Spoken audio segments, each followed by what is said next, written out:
going on, guys? Thank you so very much for joining me right here on Off the Script. This is episode 292, part number 2. I don't know why I said it like that. 292, part number 2 for your Saturday, September 21st, 2019.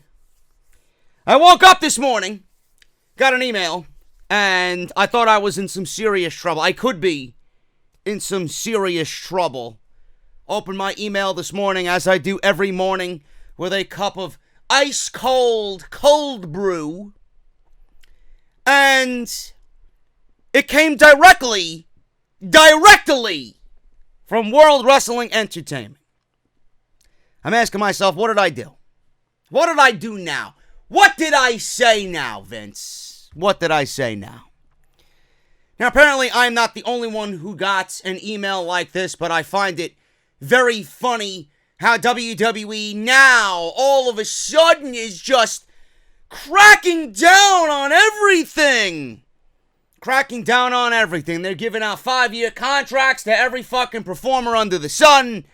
They're even hitting up podcasts like mine because of the AEW effect. Now, this doesn't have anything to do with the AEW effect, but World Wrestling Entertainment, and if I can show you the screenshot, we'll put it up there. World Wrestling Entertainment, Inc., quote-unquote, WWE, is the exclusive owner of numerous trademarks, service marks, trade dress, and copyrights, including, but not limited to, WWE, the WWE logo, Raw, Smackdown, NXT, Total Divas, ECW, NWO, WCW, as well as all of its talent, images, likeness, and rights of publicity.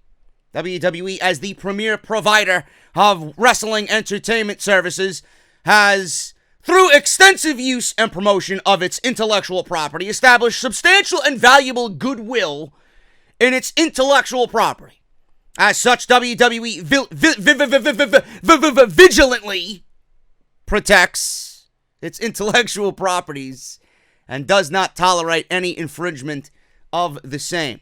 At this time, WWE does not have any issue with the audio content of the following podcasts and much appreciate your efforts to discuss its brand and services. Oh, really now? Really now? I appreciate that you appreciate me and my efforts to discuss the brand and its services. And there you see the link to my Apple iTunes podcast, Off the Script with JD.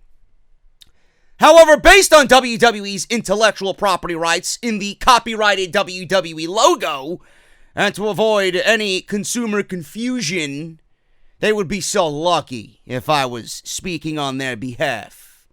WWE demands that you cease use of said logo used by you in any artwork marketing this podcast, including any cover art.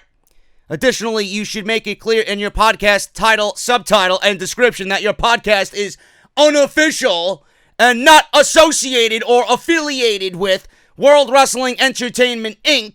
in any way. This not only includes such use on iTunes, but any other podcast platforms where your podcast and such use exists. Please reply to this letter in writing via post or email within 1 calendar day, confirming that you will comply with this demand, which you also will be submitting through iTunes report mechanism, for which you should have also received separately, which I have not, by the way. Nothing contained in this letter, nor any act or failure to act by WWE is intended or should be deemed to be a waiver, abridgment, alteration, modification, I sound like Sean's View, reduction of any rights or remedies which WWE may have in regard to this matter, and all rights and remedies, whether at law or in equity, blah, blah, blah, blah, blah, are hereby expressly reserved. Signed, sincerely, Matthew C. Winterroth, Vice President of the Intellectual Property, Business and Legal Affairs, World Wrestling Entertainment, 1241 East Main Street in Stamford, Connecticut. Zip code 06902. There you go. So, I don't know why it's even in there because I'm really not affiliated with WWE in any way. I thought I was being cool and hip by putting the WWE logo on the iTunes cover. Right, now I gotta get a new iTunes cover. Sal Rex, I know you're listening to me, bro. We gotta get to work. We gotta come up with something that fits the iTunes format, bro. You believe this shit? And this is because WWE is now getting into their own podcast network. So I can't have anything affiliated with the WWE on my cover art or images of said performers on my cover art on the iTunes podcast. So there you go. And I'm not the only one in the community that got this, so I guess I should reply to their email. Man. But we got a lot to go over. I thought that was quite humorous that I woke up to that this morning at 11:36 a.m. So I got some time before tomorrow morning, or today rather. Actually, I should have replied to this. It's Friday, but I have time to reply to this and get this all situated. We just got to get a new cover art for the iTunes podcast. But today, speaking of podcasts, today on this podcast, we're going to go over a bunch of shit, man. It's not one big story that we're really going to focus on and really dive into. It's a bunch of stories. It's going to be more of a mixed bag episode of Off the Script. They got some injury news and updates on the main roster. Why isn't Daniel Bryan wrestling? Where's Drew McIntyre? What about Sheamus? He's due to come back. I got news on why Brock Lesnar and Kofi Kingston have been announced for Smackdown Live on Friday, October 4th. And if you watched my Smackdown review on Tuesday, you will have already known the answer to this question. I'm just very smiley when I read what I had previously stated on the podcast over the week. So I'm like, oh, yeah, I said that. I knew that was the reason. And I said it word for word. It's as if sources are taking from off the script, which I can only assume sometimes is the case. Because sometimes I say something and then I see it floating around on social media. Oh, yeah, I didn't hear anybody else say that. I wonder where you heard it. Yeah, you heard it right here, motherfucker. So we got news on that. Cedric Alexander! Buried! Get the shovel out, bro. Get the shovel out and bury this man's WWE main roster run 6 feet deep. Call Kane! Have him fucking proceed over the funeral. He was there on Monday night. Might as well fucking kill 2 birds with 1 stone, huh? And, conveniently, now all of a sudden, after the news of Cedric Alexander being buried, right? Which I don't want to believe, but I kind of believe. News came out that Vince McMahon is actually behind the push of Chad Gable. Really now. Makes you wonder, why is Chad Gable being pushed by Vince? And he's behind, quote unquote, until he gets bored of him. Behind the push of Chad Gable, but he's not behind the push of Cedric Alexander. What is the big difference between the two?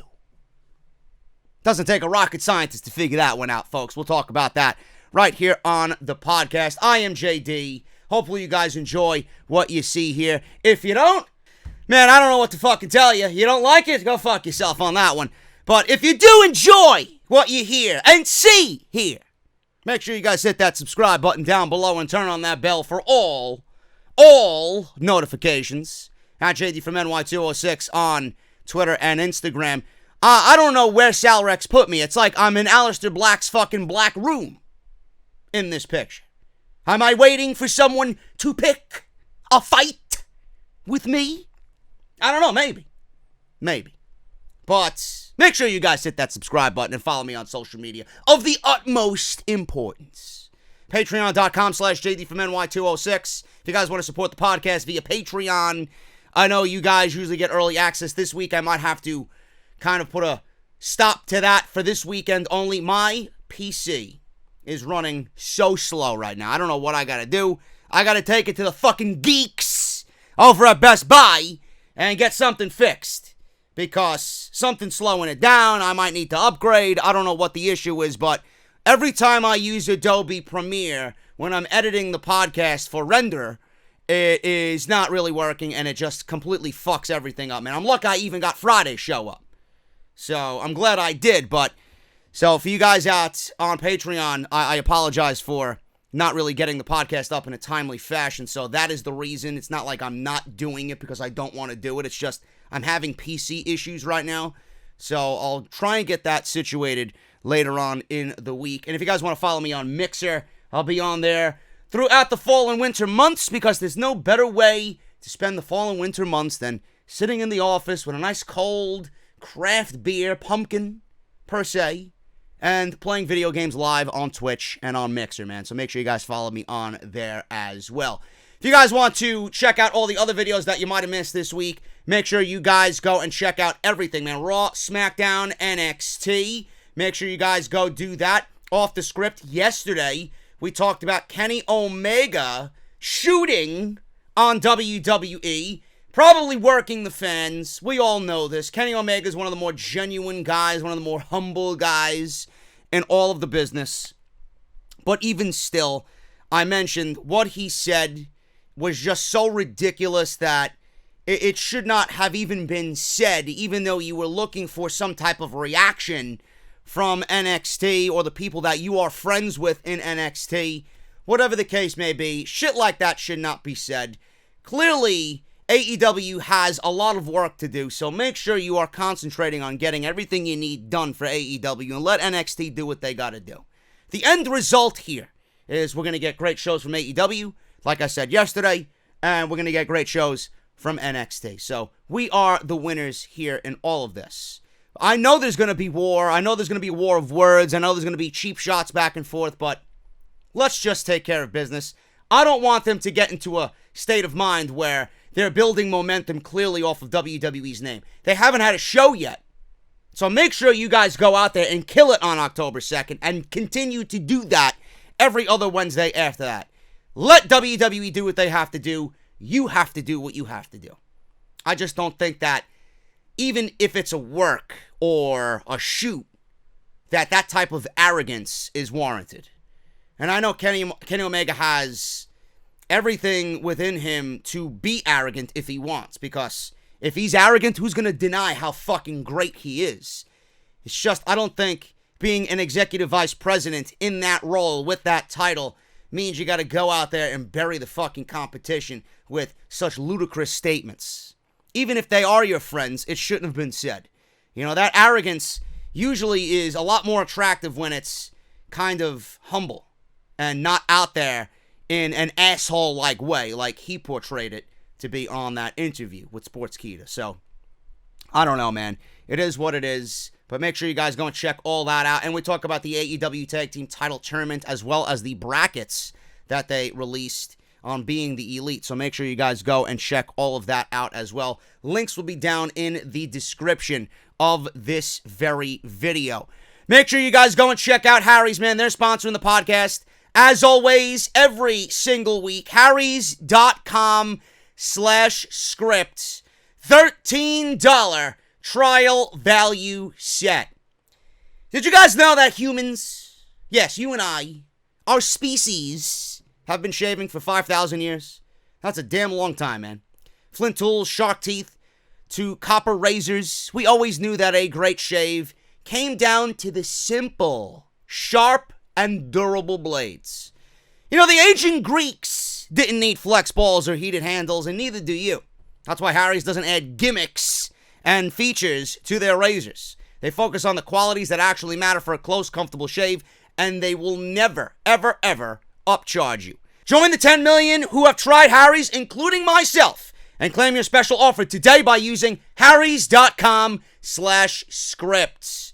Harry's is a return to the essential quality durable blades at a fair price, just $2 per blade. To keep prices low, they cut out the middleman.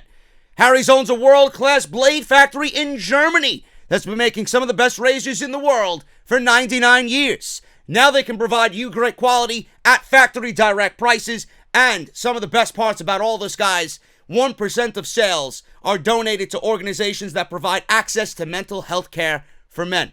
And there's no risk to try. If you don't love your shave, let them know, and they will give you a full refund. What you guys are going to get when you use harrys.com/script. Razor handle with a firm grip. 5-blade razor with a lubricating strip and a trimmer blade. Rich lathering shave gel which soothes, hydrates, and it includes aloe to keep your skin hydrated, and a travel blade cover as well to keep your razor dry and easy on the go, guys. It's very simple. Start shaving better today. The only way you can do that is harrys.com/script. All right, guys. Today, it's more of a mixed bag of news and rumors. I'm going to be all over the place. If you haven't figured that one out already, I'm going to be all over the place. We're going to start with Drew McIntyre. Drew McIntyre is slated to come back from injury very soon. Now, the last time we reported Drew McIntyre was out was last week. And he actually was so sick that he could not get out of bed on the morning he was supposed to fight Ricochet in his King of the Ring tournament match, which in itself was probably the best match of the entire tournament. And he still went to work and did his job, and nobody could tell the difference. That's a professional, man. That is awesome. Now, what is not awesome is that he didn't feel very well. WWE sent him to the hospital. He was taking care of minor nagging injuries. And I got another update on that update that we did last week. Drew McIntyre, like I said, needed minor surgery after he was sick for a few weeks. It's not clear exactly what was wrong, and nobody's really going to speculate. It's his business as long as he is 100% healthy and back in a WWE ring, and he did not require surgery. Fightful reports that Drew McIntyre is sidelined after minor surgery, set to return in mid-September per WWE's internal list, end quote. Now, since it's September 20th, 21st, that does open up a big possibility that he can return between now and Hell in a Cell. After all, it won't be long before WWE is going on into October with the draft. WWE could keep Drew McIntyre off of television for right now and have him reemerge in the draft. And I would say moving him over to Smackdown Live is probably a better move for him because he's literally done everything on Monday Night Raw, and there's nothing else for him to do. And right now, by the landscape of what we see on Monday night, he's probably not going to factor into the Universal Championship title picture either. So I think moving over to SmackDown Live would probably be a good move for Drew McIntyre. It would freshen him up. It would get him in front of a different audience. Just a different atmosphere itself could be such a boost to someone's morale and just how they are presented. And new feuds. Drew McIntyre versus Aleister Black. Drew McIntyre versus Finn Balor. Drew McIntyre versus Buddy Murphy. Drew McIntyre versus Ali. He's got a whole sea of opponents over there that I would love to see him in the ring with. In fact, get him back into the UK. Get him back down into NXT and have him go to the UK brand and have him challenge Walter for the UK Championship. I think that would be phenomenal. Either way, Drew McIntyre set to return to the WWE. I think a move to SmackDown Live realistically is the best move for him. And he's more likely to challenge for the WWE Championship than he would be for the Universal Championship. Because like I said, if Bray Wyatt is getting that championship within the next month, it's going to be very difficult to pry that thing away from him with the amount of effort that WWE is putting into the Fiend character. And I could probably say the same thing about fucking Brock Lesnar now that he's probably going to take the title off of Kofi Kingston, but it would give us another match that I think a lot of people would be very interested in seeing. Brock Lesnar versus Drew McIntyre. Sign me up, man. Sign me up. I think we're all in agreement here that a change of scenery for Drew McIntyre away from Monday Night Raw would do a lot for the Scottish psychopath. So he's set to return. Some are saying that it could be any week. I think it's probably best you hold him off till the draft. You're going to hit the reset button anyway. He's going to come back to do what exactly? You're using him and risking him at that point, so you might as well wait and come up with a plan for him on a brand that you want to feature him on exclusively. Now, with WWE, they have a lot of different things that they could do. I hope that is the way that they go about it. SmackDown Live Drew McIntyre very much makes sense in my eyes. Daniel Bryan, speaking of SmackDown. Daniel Bryan's on SmackDown. He was a heel. Now it looks like he's a babyface. He was a heel with Eric Rowan. He was the perpetrator, per se, to a lot of people in this whole Roman Reigns Ruby-Doo mystery. But now he's a babyface again, apparently. And before soon, he's going to be teaming with Roman Reigns against Rowan and Harper. more than likely at the Hell in a Cell pay-per-view. But a lot of people have been asking this week, why isn't Daniel Bryan actively competing? Why do we see him with a microphone? Why do we see him cut a promo? Why do we see him in flannel? I'll tell you why, folks. Because Daniel Bryan is not hurt. Daniel Bryan is not injured. He's not sick. He doesn't want to not wrestle. Daniel Bryan is, I don't want to say part-time, because he's on the road full-time with the WWE, but Daniel Bryan has his own schedule.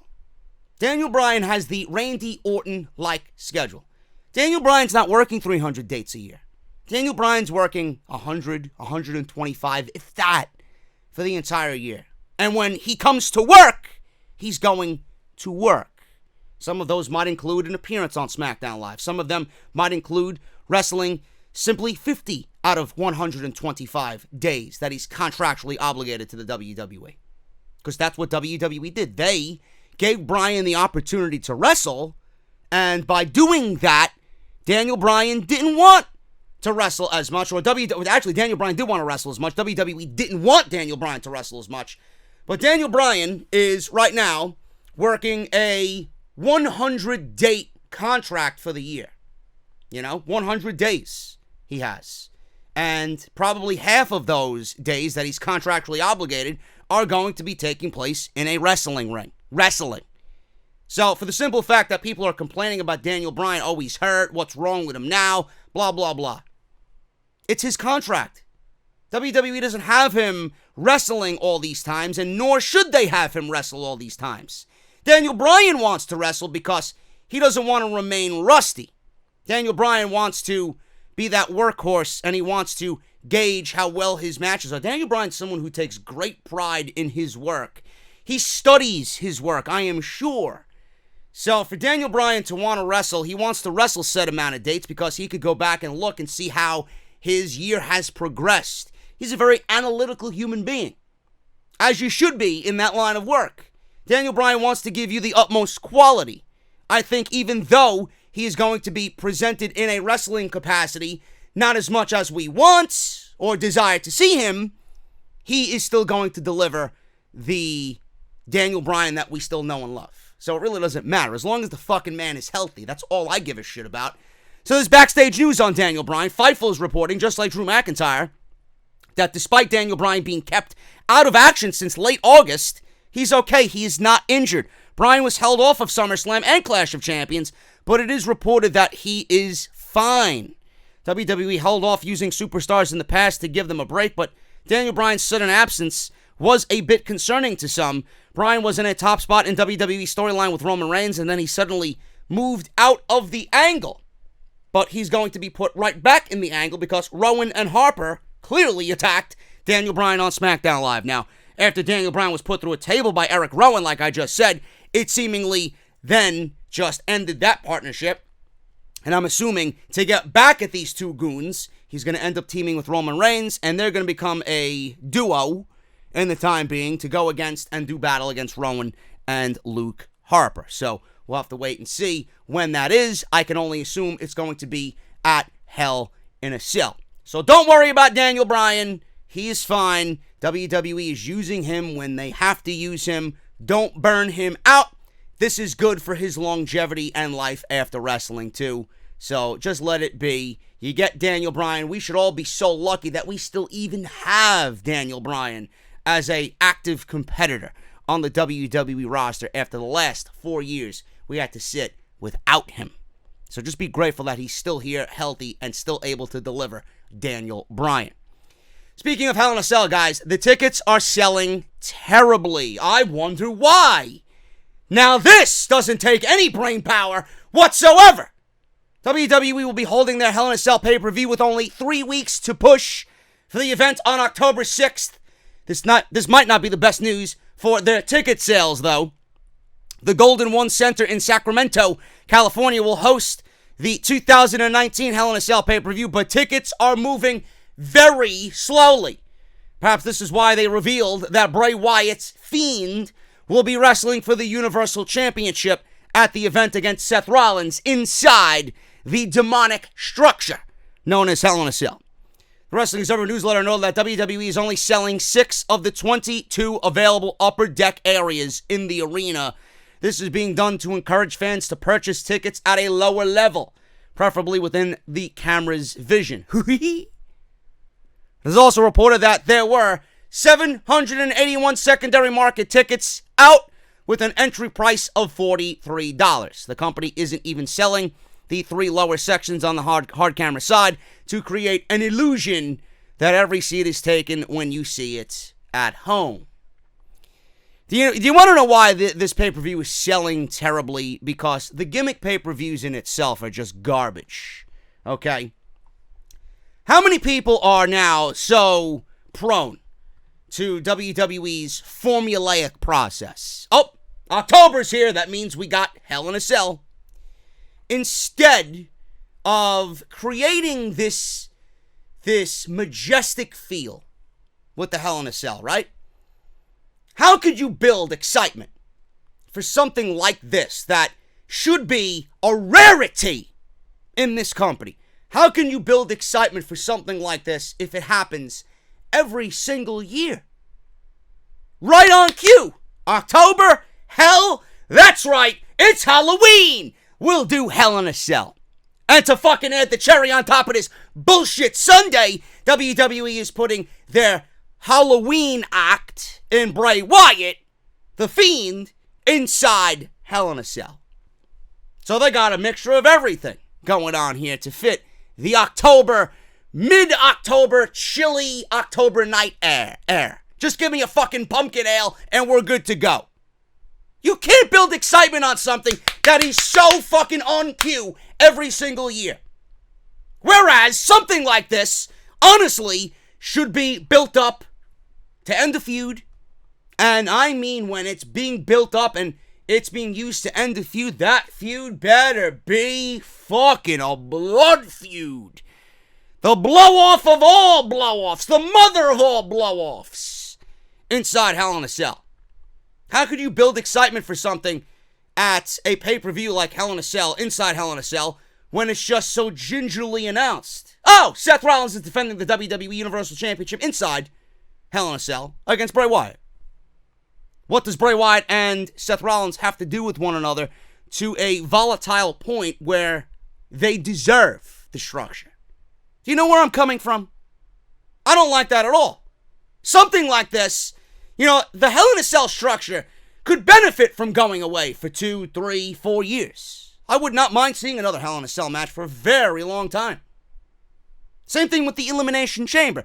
Now, the Elimination Chamber is a love-hate relationship. The hate I have for the Elimination Chamber is the same thing I'm saying about Hell in a Cell. Down to the very last fucking decimal point, But with the Elimination Chamber, I love it so much because we don't see it. We don't see something like that throughout the entire year except for February. Or No Way Out, when it was No Way Out. Now they just named it the Elimination Chamber. Stupid, right? But I love the fact that the Elimination Chamber is in the middle of the Royal Rumble and WrestleMania because, especially with now 2 brands, and it's going to be relied on even more heavily with the 2 brands, Raw and SmackDown, going to exclusivity and they're going to be their own separate entities, you're going to need a Royal Rumble winner and you're going to need a Hell in a Cell. You're going to have to figure out who's going to win the Royal Rumble and what brand they're going to be a part of and what championship they're going to challenge for. And then the Elimination Chamber, even though I don't like to see it every year, it serves a purpose to get to WrestleMania. It serves a purpose on that road to WrestleMania to determine who is either the challenger for the WWE or Universal Championship, depending on where they go with the Royal Rumble, or determine a challenger, period, for the WWE Champion. Now, I don't know, you could swing it either way. Sometimes I like to see the WWE Champion inside the chamber. Sometimes I don't like to see the WWE Champion inside the chamber. More times than not, I think 9 out of 10 times, depending on the situation, I would like to see the WWE title defended at the Elimination Chamber pay-per-view, but not in the chamber. You save the chamber for the 6 biggest guys who qualify for the number 1 contendership. Then you find the WWE Champion or Universal Champion's opponent through the cell, through the structure, the chamber, and then you go on to WrestleMania. And then you have your title match. You got 1 title match coming out of the chamber, being decided upon that. And then you got one championship match coming out of the Royal Rumble with the Royal Rumble winner getting a title shot in the main event, quote unquote, at WrestleMania.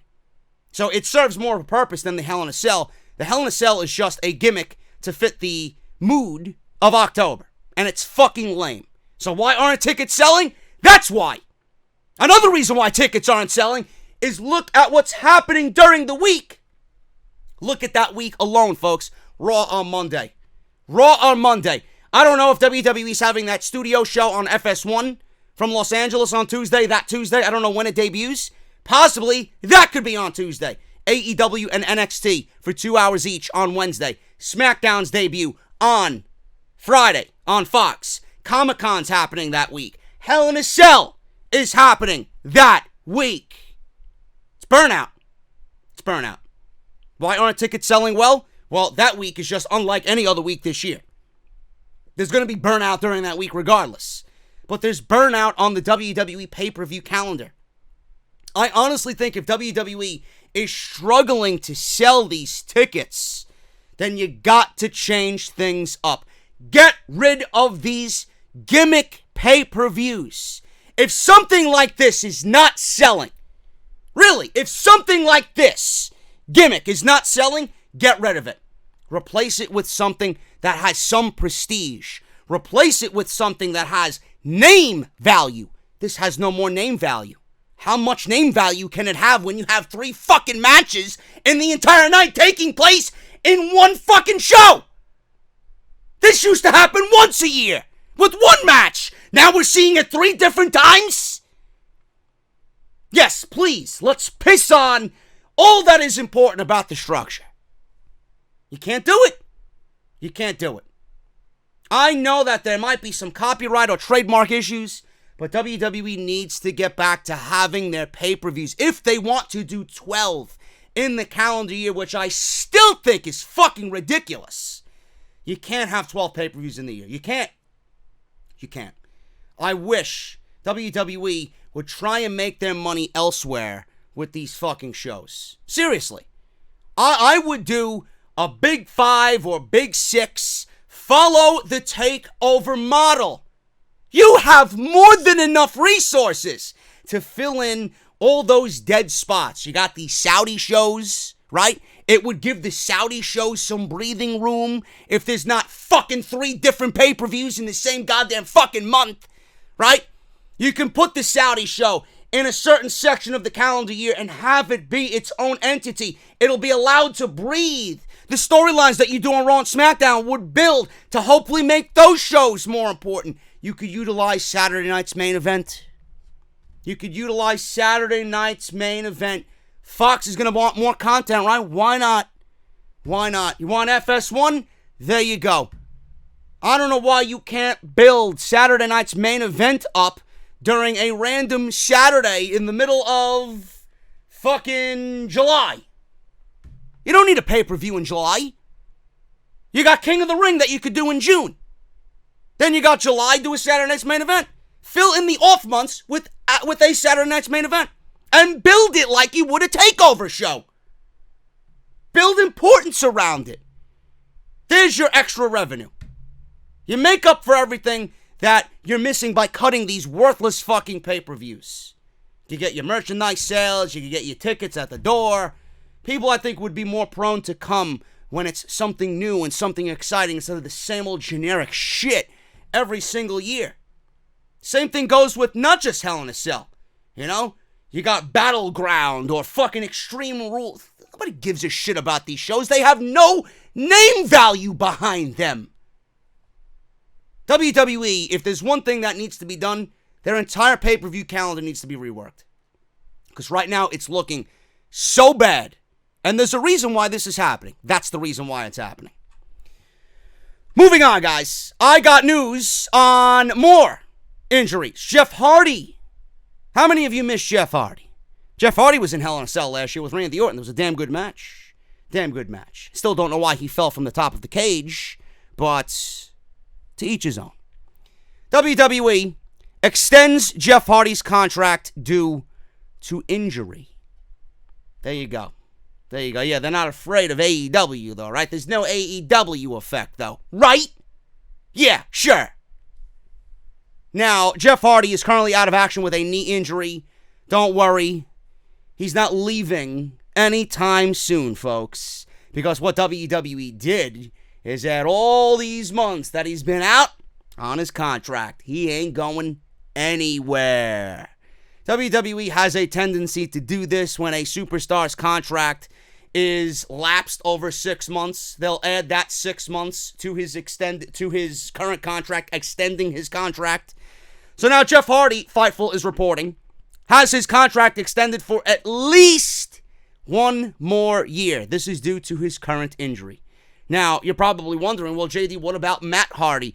This is not the case for Matt Hardy at all. In fact, his contract is up right around WrestleMania 36. The time WrestleMania rolls into Tampa, that's when Matt Hardy's contract would be up.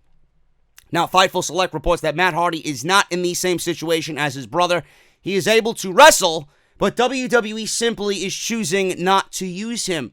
Since he's not injured or unable to work, WWE can extend Matt Hardy's contract in the same way that they did for his brother Jeff. Matt Hardy's WWE contract appears to be up in March of 2020. Fightful Select reports that WWE and whoever they have on the roster right now aren't really certain for this extended contract that WWE tends to pull. They're not sure what falls under the realm of WWE tacking on more to their contracts or the qualifications needed. It might be something worth clarifying during their next backstage meeting of the locker room.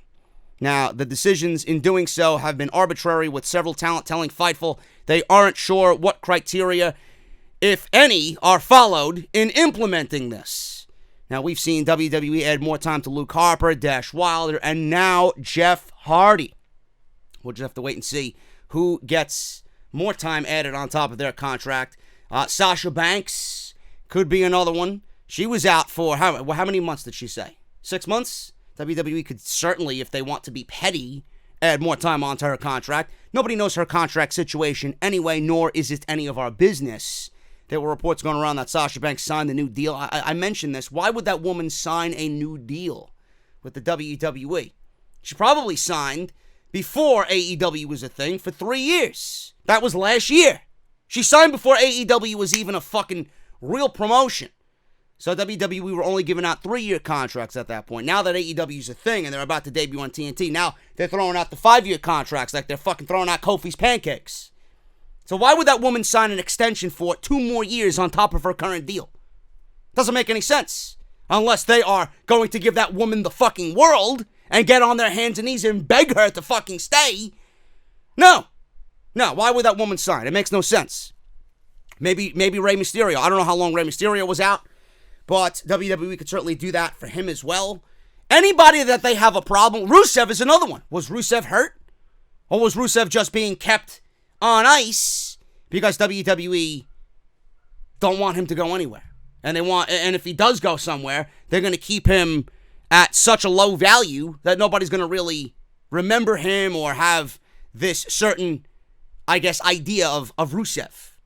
That's why they kept him on ice. They don't want him getting out there and being on TV and building name value for himself, so when he doesn't stay and goes somewhere else, they figure that, oh, he's ice cold. Nobody's going to give a shit about him then. But they brought Luke Harper back. I thought they were doing that with Luke Harper. All of a sudden, you see Luke Harper on TV. Now he's in one of the biggest storylines on Smackdown Live. Got to be a reason for that. Dash Wilder, they know the revival is good as gone. So Scott Dawson was out too. Scott Dawson was injured. He was out for 4 months.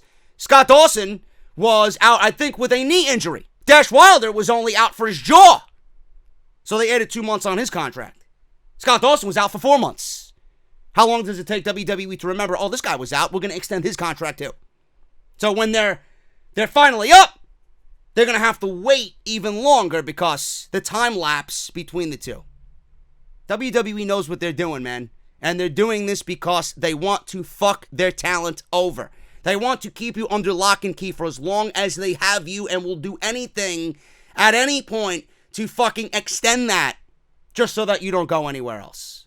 And if you're a guy like Rusev, they're going to keep you on ice. They're going to keep you dead and not feature you on their program so that when you want to go somewhere else, that name value isn't as strong as it could be.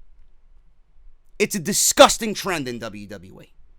Now, I heard, I'm not going to say who I heard it from, but I heard that Matt Hardy is not going to resign with the WWE.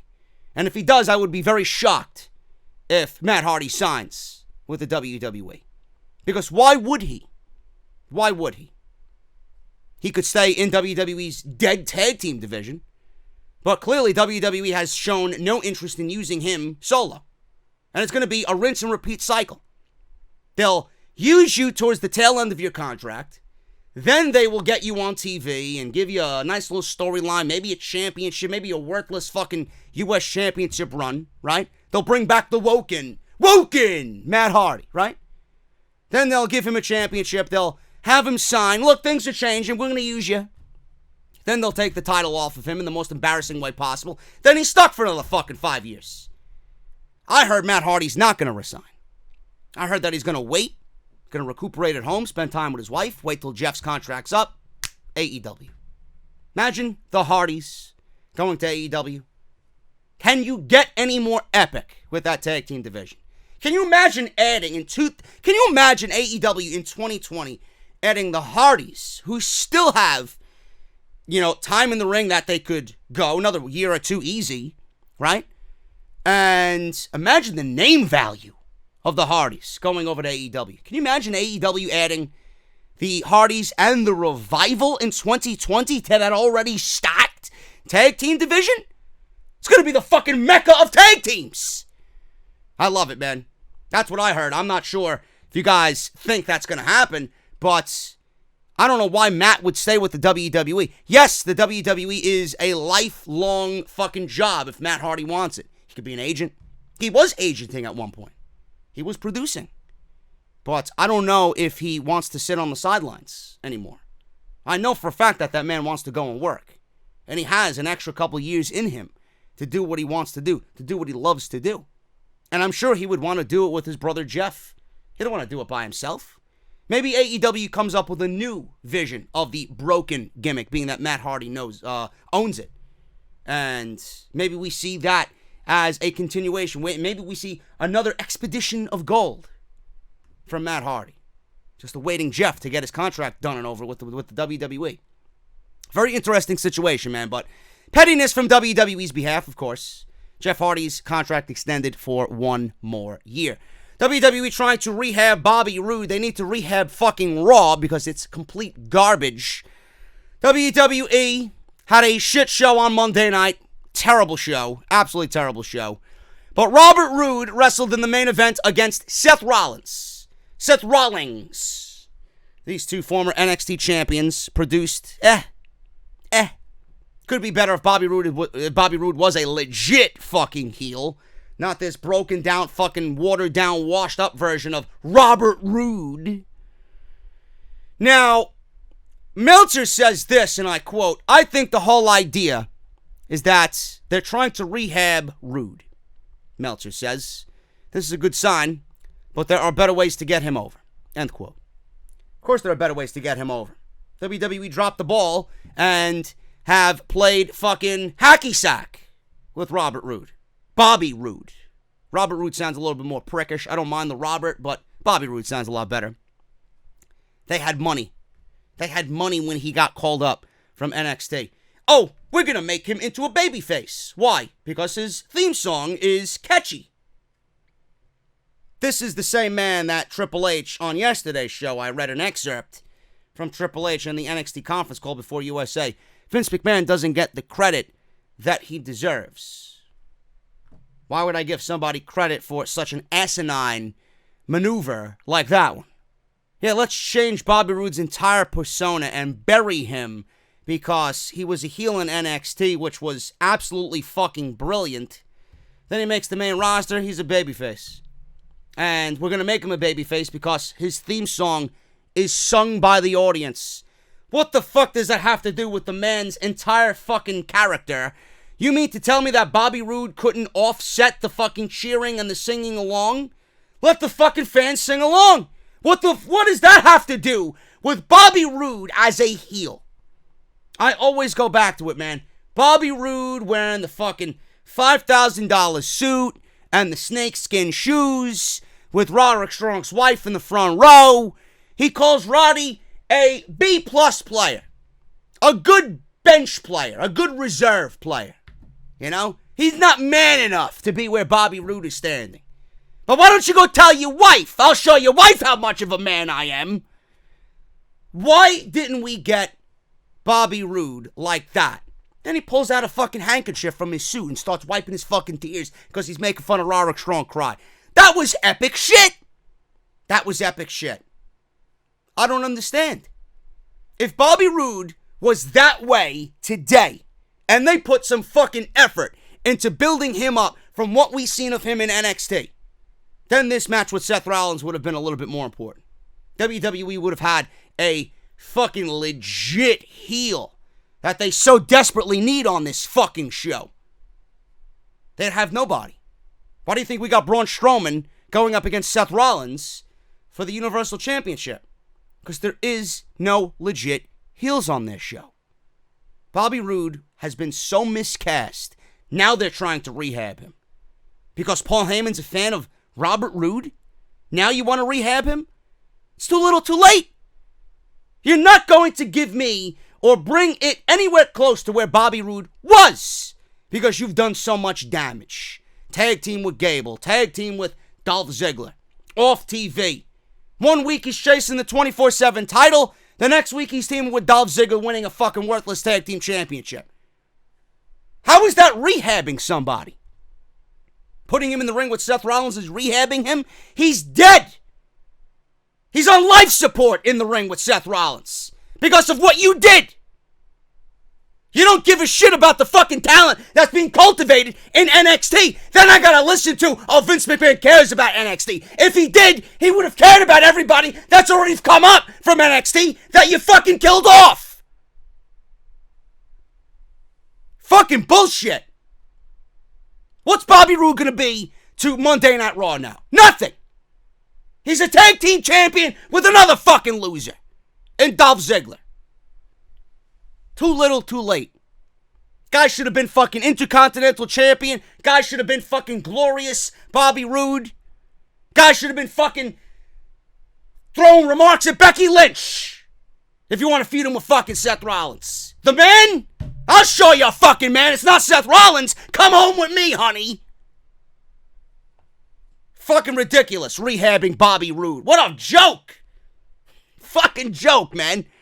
WWE dropped the ball, and there's nothing else that they could do. Bobby Roode is in this state of decay where people look at him, and he's already that.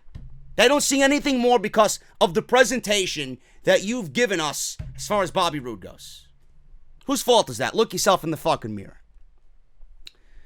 Moving on here, man. Remember I mentioned about Hell in a Cell? Well, WWE is planning another Starrcade event. Whoop-de-fucking-do. Something else that I'm not going to fucking watch or care about. Now, there was some speculation this week over the future of the event. WWE has confirmed on social media that the iconic WCW pay-per-view will be returning in the form of a 1-hour special to the network once again. So there you go. After a successful network feature of Smackville, and with Starrcade doing the same thing, fans have questioned whether or not the WWE will go all in and have Starrcade actually be a pay-per-view event. Well, it should be. Should be the fucking last thing that we see in December. WCW at Starrcade in December. Put it in December. But WWE won't use a WCW themed show because it's not their own. They didn't create it. They bought it, they own it, they won't use it because it's not theirs. Here's a fucking clue. Use it and make it yours. The legacy will always remain. So why don't you try your best to live up to the fucking legacy that Starrcade gave us all those years? You won't do it. Because it's not a WWE fucking name. You didn't come up with it. The fucking suits and ties with the fucking faceless fucking grins on in Stamford, Connecticut didn't come up with it. Right? Instead, you're giving us Fastlane and fucking whatever the fuck you're coming up with. Battleground. bragging rights, whatever the fuck you got going on. Garbage. Absolute garbage. Now, as far as the pay-per-view, not happening. We got to stick to it being a 1-hour special. WWE broke the news on Twitter. They said this, and I quote, "The tradition of Starrcade carries on to the WWE Network in a 1-hour special event streaming live at 7 p.m. on Sunday, December 1st. Among the superstars confirmed for the show will be Universal Champion. Universal Champion Seth Rollins by December 1st. Oh, my goodness. Yeah, right. Yeah, sure. Yeah, like he's walking out of the cell with the Universal Championship with the Fiend locked inside with him. Yeah, right. Kofi Kingston. We got Becky Lynch. Oh, but JD, why do you expect them to give away the outcome? They already gave away the fucking outcome by putting him in the structure with the Fiend. So soon. Cretin. Anyway. Becky Lynch, Bayley. Both of these women probably won't be champion by December 1st. Roman Reigns, AJ Styles, Sasha Banks, Charlotte Flair, and Daniel Bryan. Starrcade. I don't care. I don't care. Starrcade will add. I can't even speak. I want to add I want to add myself to a fucking beer hall so I can drink the night away. Seriously. Starrcade will air from the Infinite Energy Center in Duluth, Georgia. I wish I had infinite energy on Monday nights because I can't sit through Monday Night Raw anymore. The in-arena program will begin at 6:30 p.m. Tickets will be available at if you give a shit to go buy tickets to this fucking trash, www.infiniteenergycenter.com on Friday, September 27th at 10 a.m. Eastern Time. Now, Starrcade was a thing in 2017. After a 17-year hiatus, a pair of steel cage matches took place. Victories for AJ Styles happened on the last 2 year shows. One of the biggest questions of all is Seth Rollins. He won't be Universal Champion. But will Kofi Kingston have the WWE Championship as we go into Starrcade? The answer is no. The answer is no. And we'll talk about Kofi Kingston in just a little bit, man. I got to take a break. And I got to make sure you guys know about Audible. audibletrial.com/offthescript. You guys want something for free just for listening to me rant, rave, bitch, and moan today? Well, I got you covered, man. Audible is going to give you guys 30 days free of their service, and one free audiobook of your choice is included in that 30-day free trial. All you guys have to do is the following. audibletrial.com/offthescript. Go through the sign-up process. You will not be billed. Everything is absolutely free. You guys got 30 days and a free audiobook coming to you just for signing up. If you guys don't like the service, if you feel like Audible's not for you and you simply want to sign up just to support Off the Script, make sure you guys do that, and you can cancel at any time in that 30 days and still get to keep your audiobook for free, guys. Great deal, great way to support the show. audibletrial.com/offthescript. One of the funniest things I think I've seen all week is what came out of Tuesday's Smackdown show. Kofi Kingston was confronted by Brock Lesnar. Brock Lesnar is back. A bearded Brock Lesnar, by the way, who looks so much more beastly with his beard, came to SmackDown Live and is challenging Kofi Kingston for the WWE Championship. And that match is now made official for SmackDown Live, October 4th, Fox, the debut of SmackDown on Fox. Everybody was wondering, why Brock Lesnar? Why? Everybody thinks that I am all of a sudden on Brock Lesnar's bandwagon. I even said it on Tuesday. I am in the same mindset you guys are. It is the same shit. It is the same shit. Do you honestly think that I want my WWE champion to not be on TV? Do you honestly think I want the WWE championship to not be defended on fucking television? I don't want the same thing to happen here like it did with the Universal Championship. But it's reality, folks. It's reality. Kofi Kingston's title reign is boring, and Fox is paying $1 billion for SmackDown Live. And Ronda Rousey is not due back, probably at all, this year. We might not see Ronda until the Royal Rumble. So Fox needs to get either Ronda or Brock. Ronda's not available. They got Brock. How is Brock going to be presented? Yes, Brock could be presented on the show. He could have an essence on SmackDown Live. He could instill some life in SmackDown Live. He could just be there on SmackDown Live. You can have him wrestle on SmackDown Live, not for the championship. But that's not the way these people operate. It's not how these people operate. When you look at WWE, you're going to look at who your champions are. You're going to look at the landscape, and you're going to see who the most marketable man on that roster is. And you're going to take that guy, whoever it might be, in this case it's Brock Lesnar, and you're going to put him in front of a huge audience on Sunday. Every single week, as long as NFL football is on Sunday, you're going to put that face on NFL Sunday during every single game. You're going to have your analysts talking about it. You're going to have your commentators plugging it during the game. You're going to have the halftime show plug it.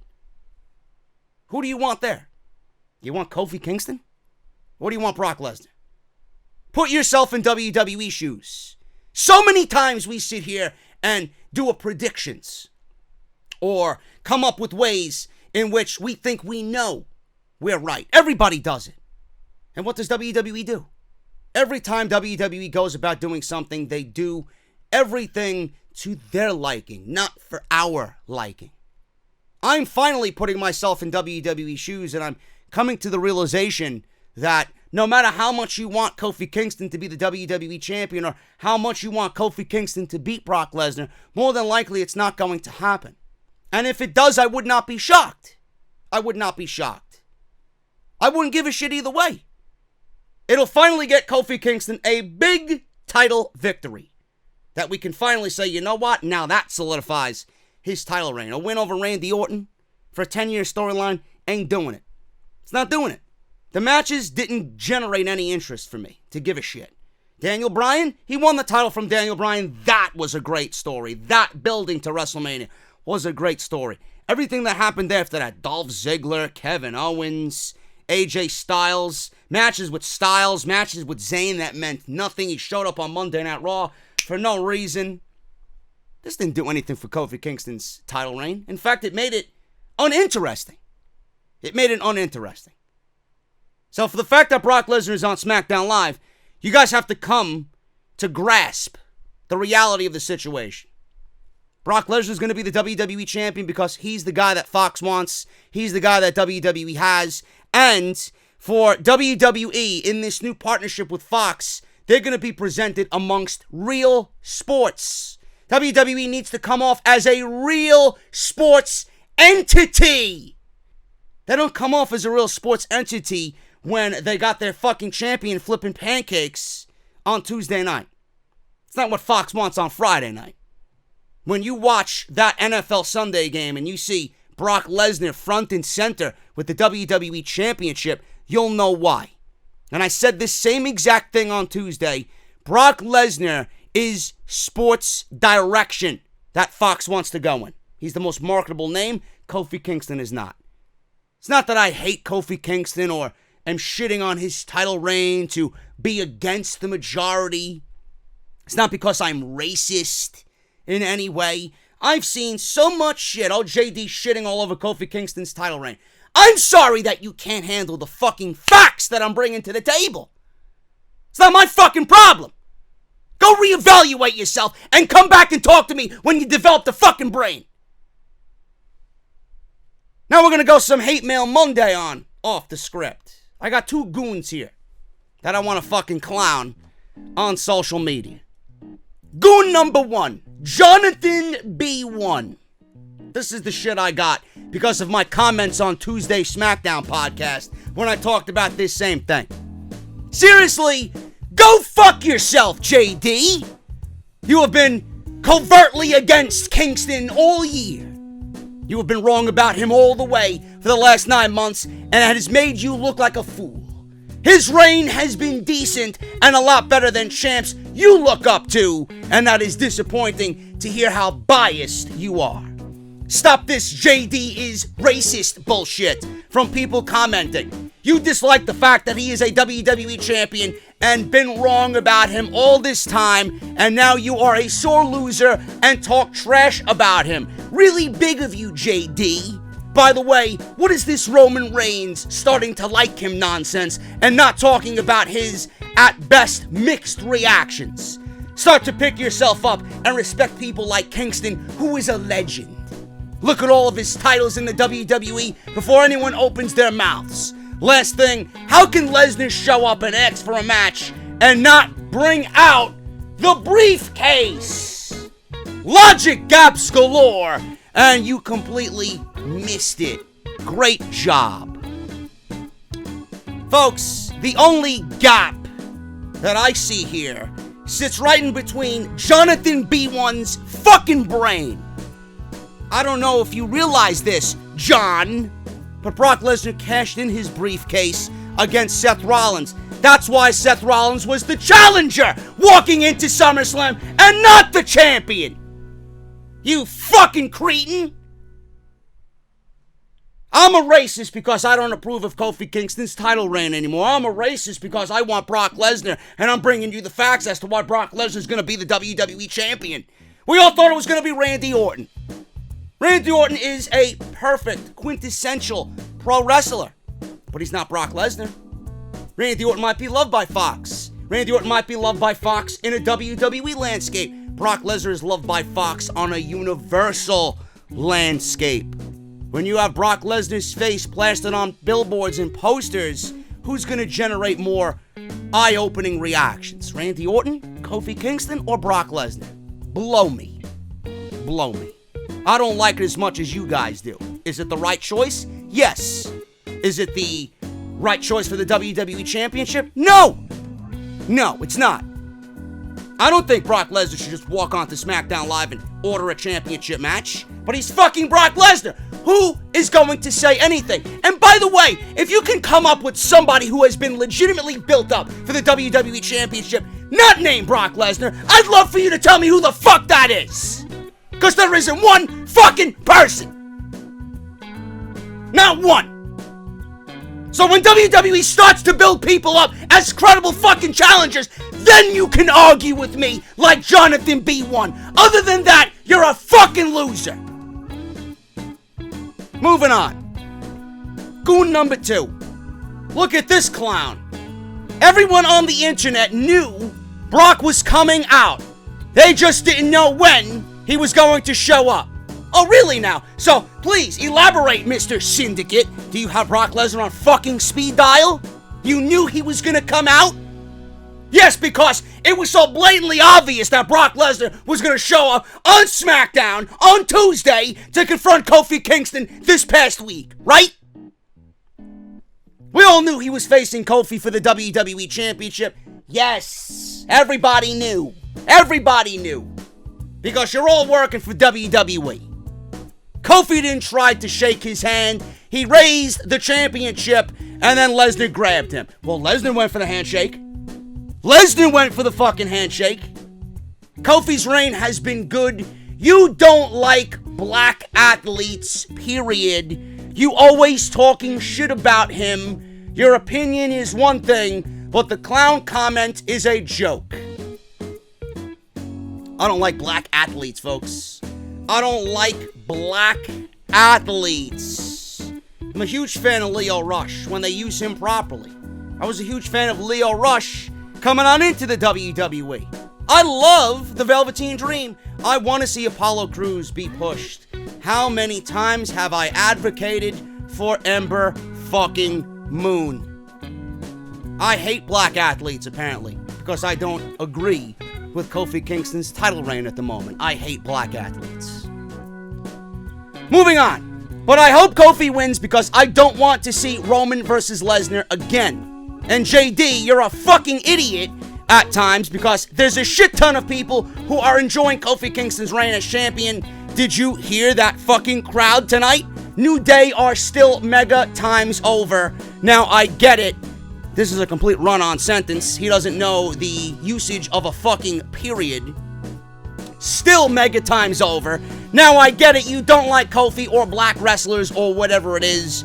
But it's been a piss-poor product before Kofi even got the WWE title. And part of the reason WWE is a shit product is because of Lesnar. Oh, really? Brock Lesnar's been away since SummerSlam. Can you please tell me if that's Brock Lesnar's fault as well?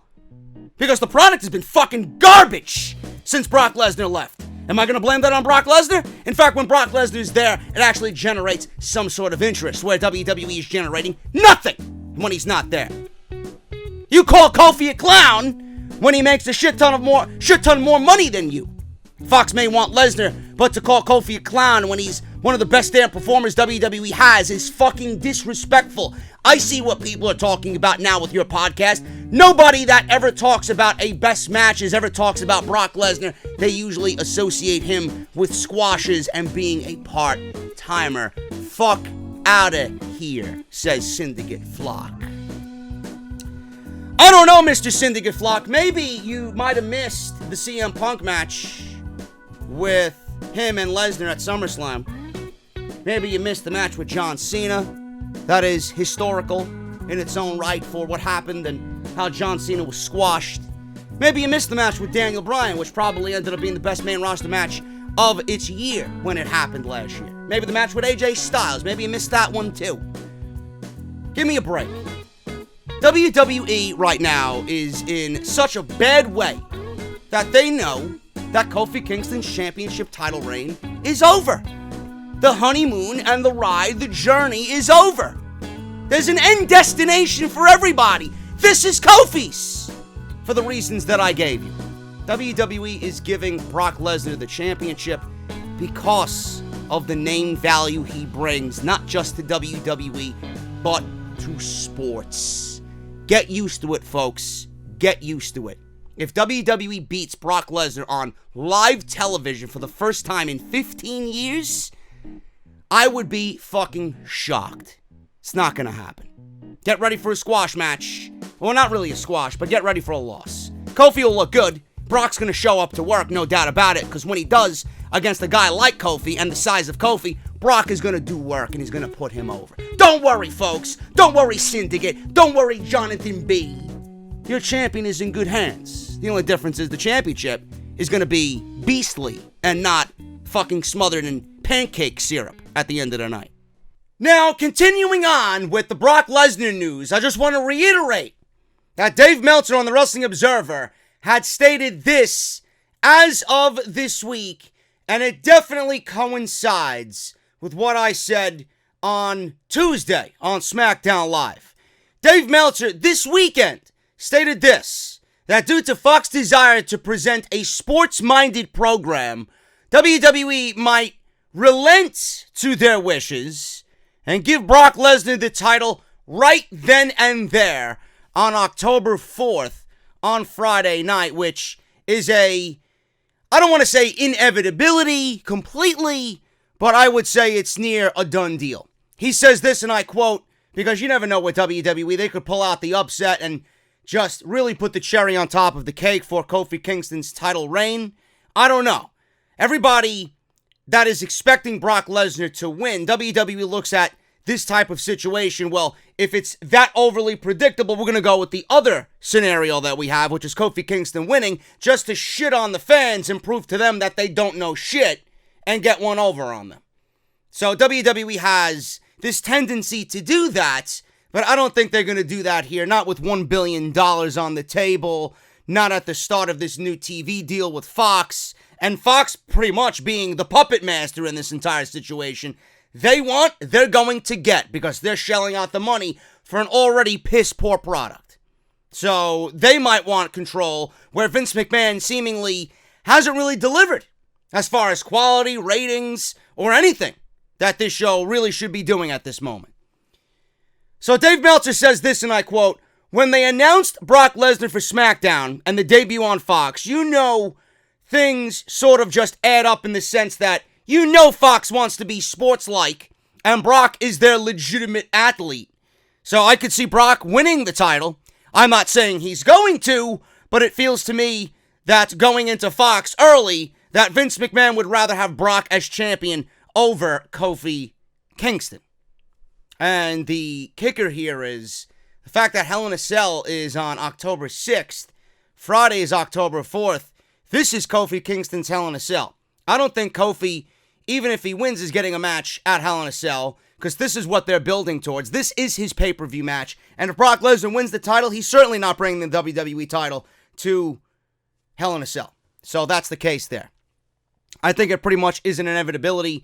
Again, I don't want to say 100%. It's definitely right at the cusp of that being an inevitability for Brock Lesnar winning the championship. Folks, it's just the way of the world. Fox wants to be a more sports-driven product with WWE. This is not USA Network. This is not WWE coming up with a 24/7 title comedy bullshit to garner ratings or social media retention or YouTube views. This is the big time. This is Fox Sports. This is not some cheesy fucking WWE where they're going to go out there and, sweep everything under the rug and then hope fans like it. No. You have to address the problems now. The problems start at the top.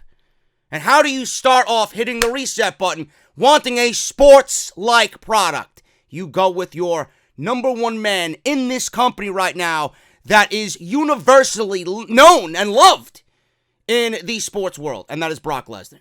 It's just, listen, I don't like it as much as you guys do, but it's business, and it makes sense. How many people called me out on the Kenny Omega interview? Oh, JD, you got worked. Good. I'm glad I got fucking worked, because if I didn't get worked, then I wouldn't love professional wrestling as much as I do now. I still don't agree, even in a work, that he should be saying that type of shit, and they need to concentrate on AEW. And a lot of people said, JD, you got worked. JD this. He loves NXT. He's the most humble guy. I know. From what I've seen, what I heard over the years, I know. But I still don't think that should have been said. And now I'm coming to you with this, and people are still arguing with me, like these two cretins that I showed you, their comments, just on Tuesday's video. JD's a racist. JD doesn't like Kofi. JD was never for Kofi. Listen, if I am telling you the truth, and I'm telling you how business is run, or what WWE's mindset is, as far as this aspect of their business goes, that's not my problem. That's not my problem. This is to be anticipated. If you all knew this was going to happen, why are you so salty over it? I'm expecting it to happen. You don't see me being salty. You think I want Brock Lesnar as the WWE Champion? You think I enjoyed watching Brock Lesnar ruin the Universal Championship? You think I enjoyed him cashing in and winning Money in the Bank to begin with? Come on, folks. I'm just telling you how it is. If you can't grasp that, I don't know what to tell you. Now, Lesnar, even though he's getting a WWE Championship title match on Smackdown, and if he wins, he more than likely will be a Smackdown superstar, Brock Lesnar is not done with Monday Night Raw. He's not done with Monday Night Raw at all. In fact, there are plans for Brock Lesnar to show up on Monday Night Raw. Now, the Talking Stick Arena in Phoenix is advertising Brock Lesnar and an appearance for Lesnar on the September 30th episode of Raw. So this is very interesting, being that they just announced Kofi Kingston and Brock Lesnar for the WWE Championship on October 4th for SmackDown Live. And I'll tell you what this means. This is the only thing that I'm thinking right now.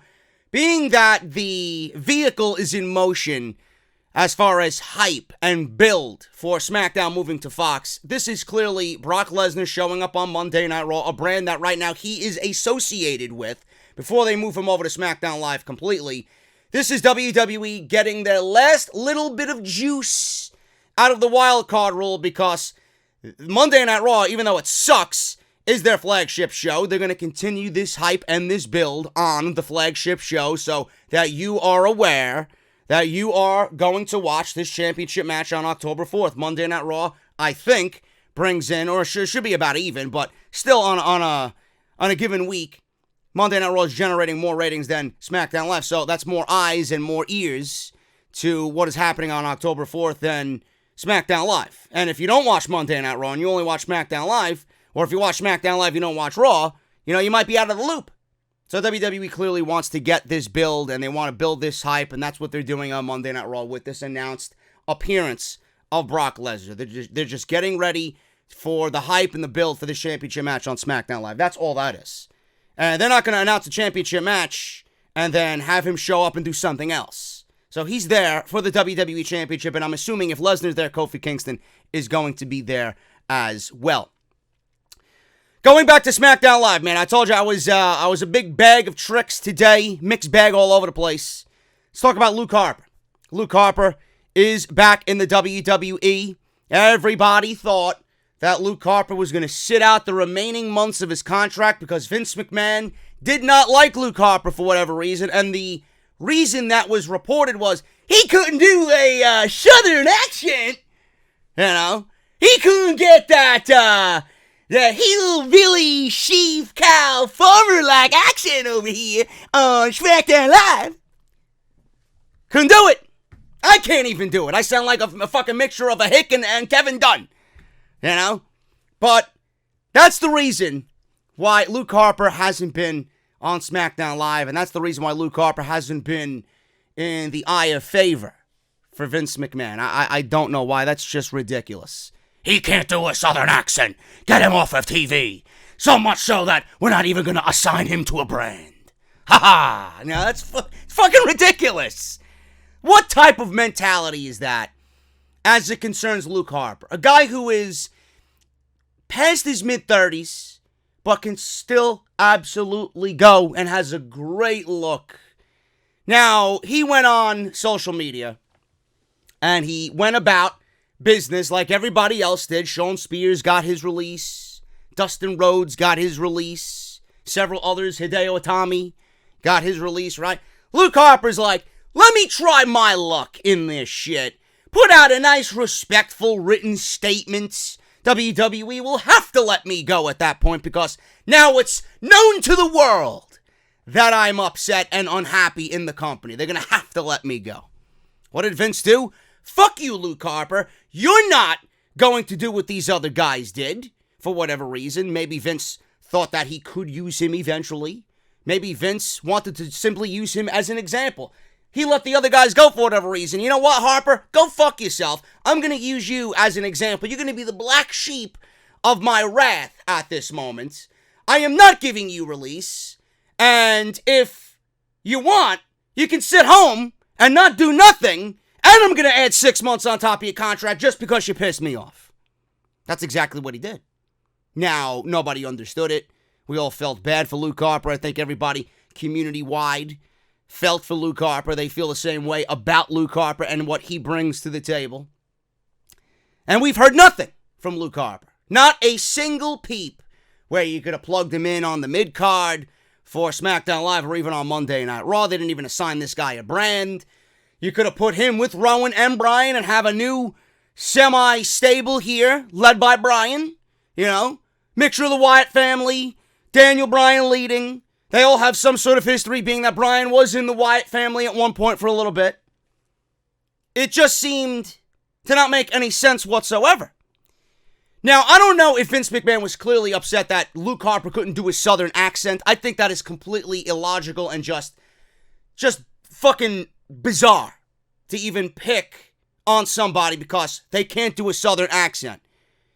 Now, there were reports as well that Luke Harper pissed off somebody with his match with Dijakovic during the WWE Worlds Collide tournament, WrestleMania weekend. I think they went on social media and they were bragging about how great it was, and it was a good match. It was a good match. Dijakovic is a solid guy in the ring. Luke Harper's solid in the ring. Putting those two guys with the size of both of those men, they delivered a good match. The size of both of those guys, Luke Harper and Dominik Dijakovic, they could do things that normal guys their size can't do. And I appreciate that. Somebody in management clearly was ticked off by that. I don't know why they would give a shit about a fucking Worlds Collide match so much that they're going to keep this guy at home and be pissed off at him. Didn't make any sense. And then all of a sudden, at the last pay-per-view, at Clash of Champions, we seen Luke Harper return, big booting Roman Reigns, emerging from the depths to help Eric Rowan beat Roman Reigns at Clash of Champions. Now, Mike Johnson opened up about this surprise appearance at Clash of Champions on PW Insider Elite Audio. Apparently, WWE did a pretty good job at keeping him hidden backstage. The Insider reports that Luke Harper was called into the show, but he was not listed on the format sheet backstage.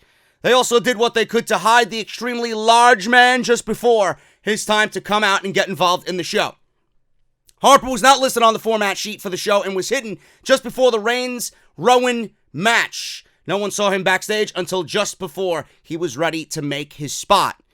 Now, Mike Johnson says this, and I quote, "The Luke Harper thing was a big shock to everybody backstage. There were people in the company that we talked to on a semi-regular basis who confided that Harper was not listed on the production sheet. He was not on the run sheet. He was not on the lineup. No one in the company seemed to know he was even there. He just appeared mysteriously right before he got involved in this match. Maybe 5 minutes before the match, he popped up and they were like, what, who, where, what, when, why, how, what?" End quote. That's exactly what was written in the Insider. So, I think we all had that same feeling. Who, what, how, when? When did this happen? Why? What's going on?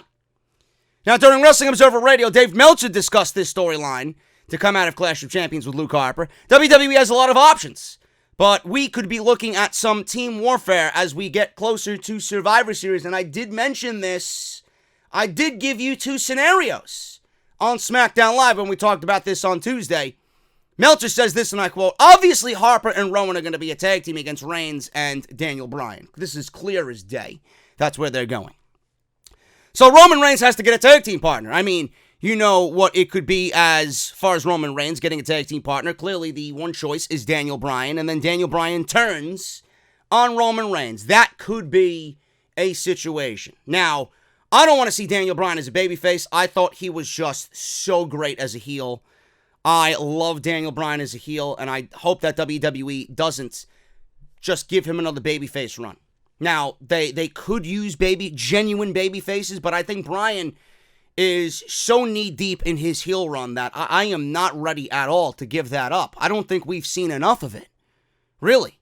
And as far as Daniel Bryan goes, going into SmackDown Live and being that type of guy, I think he could be that guy where SmackDown Live right now, they don't have a lot of heels outside of Randy Orton and outside of an Andrade who they're not pushing. You know, they don't have a Shinsuke Nakamura. Those are, I don't want to say Andrade and Nakamura because they are being vastly underused. They're not at the type of level where you need them to be as far as heels. You need a top-level main event heel on SmackDown Live, and they don't have that right now. They don't. Shane McMahon is the only one, and I want to vomit just at the thought of that. They don't have anybody. So why would you take Daniel Bryan away from that role and make him a babyface? I don't know if he's going to turn on Roman Reigns, but I see this going into the Survivor Series. I really do. And I mentioned this on Tuesday. If Harper and Rowan are going to be a duo, I don't know who they could enlist. I mentioned bringing back AOP. I mentioned bringing back Akam and Razor. You know, their promo was really good. That was a new take on AOP. Have them come and really just lay waste to Roman Reigns and Daniel Bryan. If Roman Reigns and Daniel Bryan are failing to get one over on Luke Harper and Eric Rowan, I would have the Usos make their grand return to SmackDown Live and put them on SmackDown Live and have them help Daniel Bryan and Roman Reigns. Have Harper and Rowan, again, take out Bryan and Reigns, and then the Usos make the save. And then that's when you can introduce AOP, and you have a traditional 4-on-4 elimination Survivor Series match that could really take you back to that old school Survivor Series mentality. Luke Harper and Eric Rowan, whether they're going to be the Bludgeon Brothers or not. Harper and Rowan, they enlisted Akam and Razor. They want to make a statement. You want to make a statement with AOP. Don't go about making a statement the same way you went about the War Raiders or Heavy Machinery. I don't want to see these guys in squash matches. You need to make an immediate impact with these guys. There's no better immediate impact than putting them in a surprise attack role on Roman Reigns and Daniel Bryan and the Usos when the Usos make the save. Throw them right into the fire, see if they sink or swim. Because they're more than capable of being a legit tag team on this brand or in the company. Show me. Give them the opportunity. I think that makes sense. I think a match between AOP and the Usos would be great, as long as the Usos are the Uso Penitentiary and not the jackass-like babyface that we see. They could still be babyfaces, but have them have that edge. Don't take that away from them. Don't take that away from them. That's what made them so must-see. Every time they were in the ring or every time they spoke on the microphone, you listened. You listened. And that's very difficult for someone to do as far as a tag team goes. They commanded your attention. You took that away from them as soon as they went to Monday Night Raw. Throw AOP into the fire. Harper, Rowan. AOP, Akam and Razor versus Bryan, Roman, and the Usos at Survivor Series. I think that's fantastic. I honestly think that's fantastic. And there's a reason why AOP is coming back. What are you going to do with them? What are you going to do with them? No more squash matches. They are two monster guys. We know what they can do. Show me. Show me. Against top-tier talent. Now, I remember AOP on one of their many failures on Monday Night Raw. In the middle of all that, there was a match. There was a match with Roman Reigns. I believe it was a tag team match of sorts. A 8-man tag, 6-man tag, whatever. They were in that spot. And they looked great. They looked like they belonged. They didn't look out of place whatsoever. So that's what I would do. So if you want to talk about where they go from here, that's where I would go. So if they add that element, I would love to see that. We'll see what happens moving on with SmackDown Live. But I'm happy Luke Harper is back. I don't know how long he's going to remain back. I don't know what the plans are. But Luke Harper's current contract status is as follows. Meltzer also talked about this. His contract was set to be up in a few months. This November it was set to be up. WWE, like I said, added 6 months on his contract. But you also need to add 6 months to that few months. So now it's not going to be up until around WrestleMania. Now we'll have to see what happens with Harper down the line, but he still has a bit of time left on his WWE contract to decide what he wants to do. I know what this guy's going to do. If this guy sat home all these months waiting to come back and felt throughout this entire time he was home that he was unwanted, he was underappreciated, undervalued, and now they're bringing him back to TV and putting him in a major program with Roman Reigns and Daniel Bryan. Don't you think that Luke Harper is smart enough to realize, well, at one point they found nothing for me, and now I am in the biggest storyline in WWE right now that's not being contested over a major championship. So what the fuck does that say to Luke Harper? What does that say to you and I? Just watching this from the outside looking in. Man, they are desperate to keep him. Well, we don't want to waste this guy because the more he sits home, the more he's going to just go somewhere else when his contract is up. We might as well use him right now and give him some hope that things are going to change for him. And then we'll, again, bribe him into that false sense of security. And then when he signs the dotted line for 5 more years and wastes his life away with us, then we'll pull him back again and do what we did before. That's exactly what their mentality is. They want to give Luke Harper a taste of something. They want to bribe him with something important to do, have him feel some sort of way. Oh, look, things are changing. Please sign this contract for X amount of millions and stay with us for 5 years. But why would Luke Harper do that? Why would Luke Harper do that?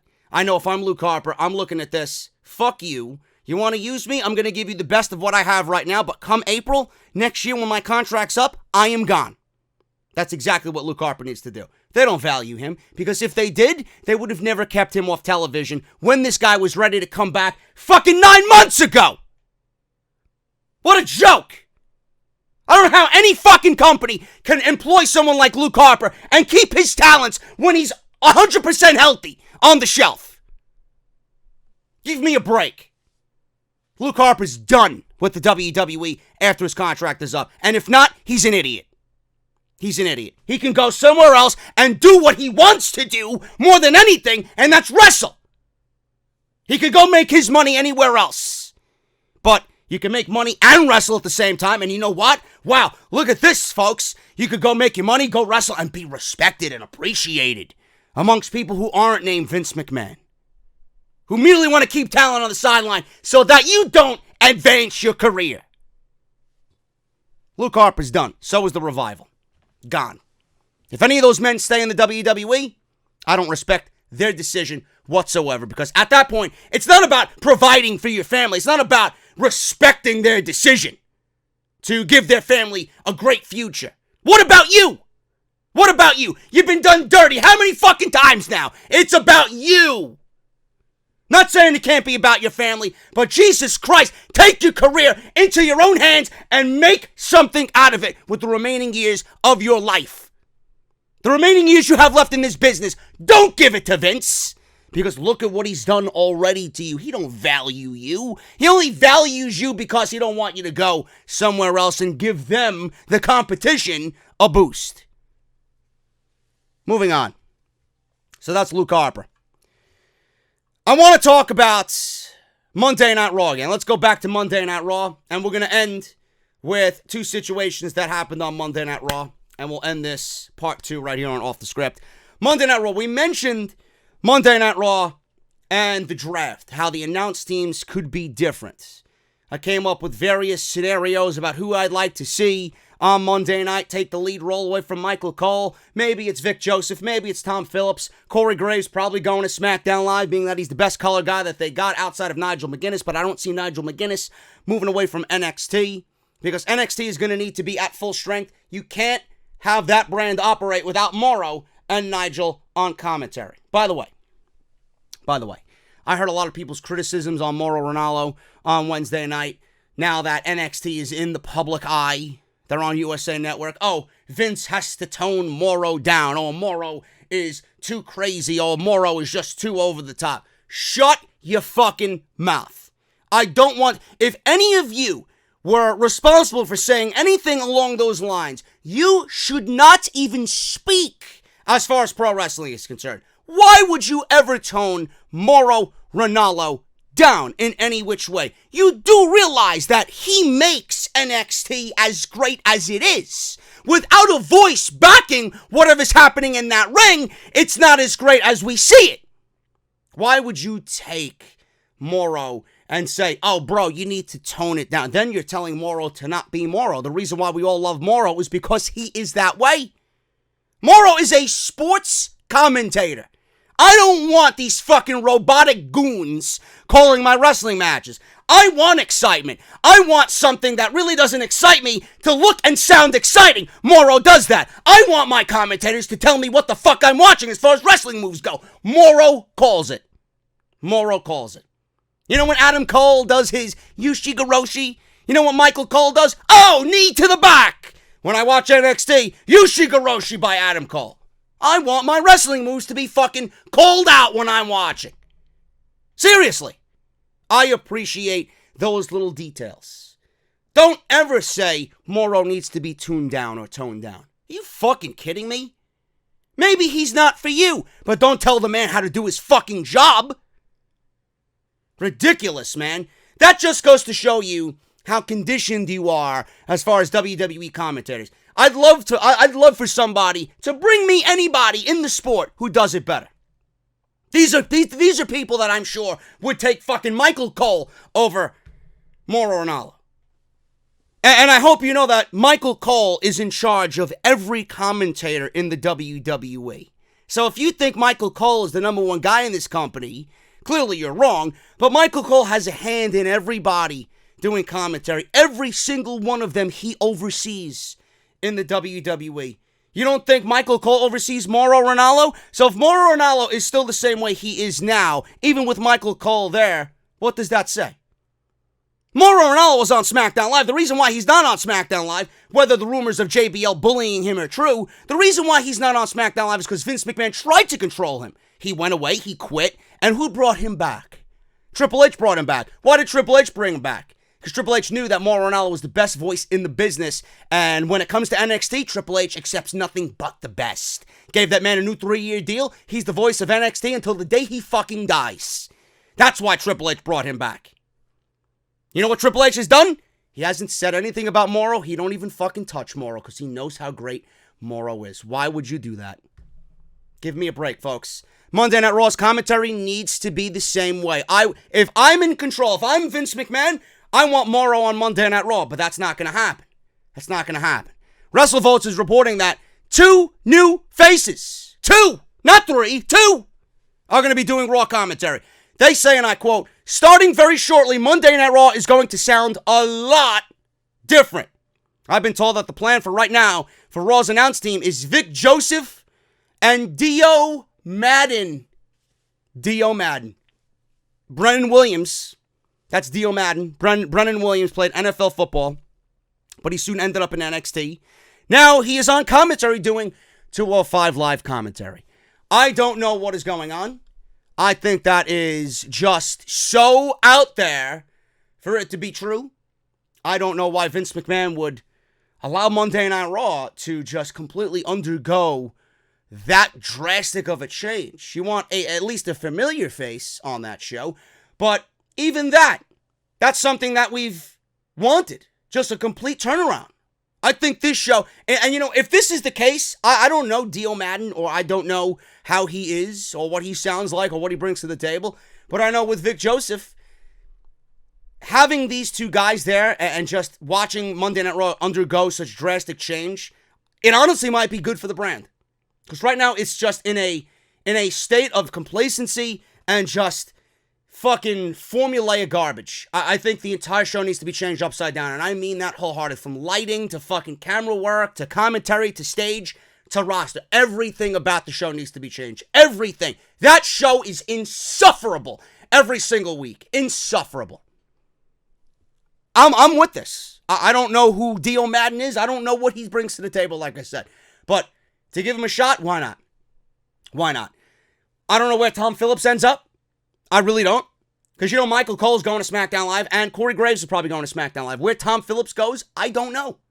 I don't know. He could be a third man. He could sit there with Vic Joseph and Dio Madden, and we can still see Byron Saxton on SmackDown Live. WWE could go with the three-man booths as they've always done. Because NXT's going to have a three-man booth, or a two-man and one-woman booth with Beth Phoenix, Morrow, and Nigel McGuinness. I don't know. So it's up to WWE what they want to do. There are rumors that WWE is going to the two-man booth, so we'll see. But Vic Joseph and Dio Madden, according to WrestleVotes right now, is the penciled-in plan for Monday Night Raw's commentary team. It's going to be interesting to see what happens and where, like I said, Tom Phillips does end up, and if he does get the shaft as far as shifting commentary teams with the new draft coming up on SmackDown Live starting October 11th. Let's talk about this situation, man. We got a Vince McMahon burial of Cedric Alexander. And we got Vince McMahon reportedly being behind Chad Gable. Now, Cedric Alexander got drafted to Monday Night Raw, coming out of 205 Live. Or not drafted, a shake-up happened, and he ended up like a fucking bottle of Shake and Bake, you know, or a box of Shake and Bake, ended up on Monday Night Raw. At least Shake and Bake is delicious and tantalizing. Cedric Alexander on Monday Night Raw was never any of those things. Now, with Cedric Alexander, he clearly is a great in-ring performer. If there's one negative about Cedric Alexander, it's the fact that WWE did a terrible job at letting us know who Cedric Alexander is. The one thing that I think I remember coming out of the Cruiserweight Classic was that Cedric Alexander's story was the fact that he was overweight. He wasn't a big guy, but he was overweight. Now, the limit for 205 Live is clearly 205. He was above 205, and he worked his ass off to get in the tournaments to prove to everybody that he is the best in that particular weight class. That was his story going in, where Rich Swann had the death of his parents play a factor. You know, that's why everybody loved Rich Swann coming out of that tournament, because they sympathized with him. He just wanted to go into that tournament, and he wanted to do it and win it all for his family. That was his story going in, you know? Kota Ibushi had a great story going to the Cruiserweight Classic. His neck was the big issue. Brian Kendrick had a great story going to the Cruiserweight Classic. A story of redemption. He fucked up in WWE. He got terminated. He's back. He wants a second chance. He wants to show everybody that he's on the right track and how great he still can be. Those were the stories coming out of the Cruiserweight Classic. But we never found anything out about Cedric Alexander when they moved him to Monday Night Raw. They didn't put any effort into letting the fans know who he was. They just took him as, oh, he's a great athlete and he's just like everybody else. We got AJ Styles who could do exactly what this guy does. Why do we need to push this guy? So why the fuck did you draft him from 205 Live to Monday Night Raw if you didn't take any appreciation in what the guy brings to the table?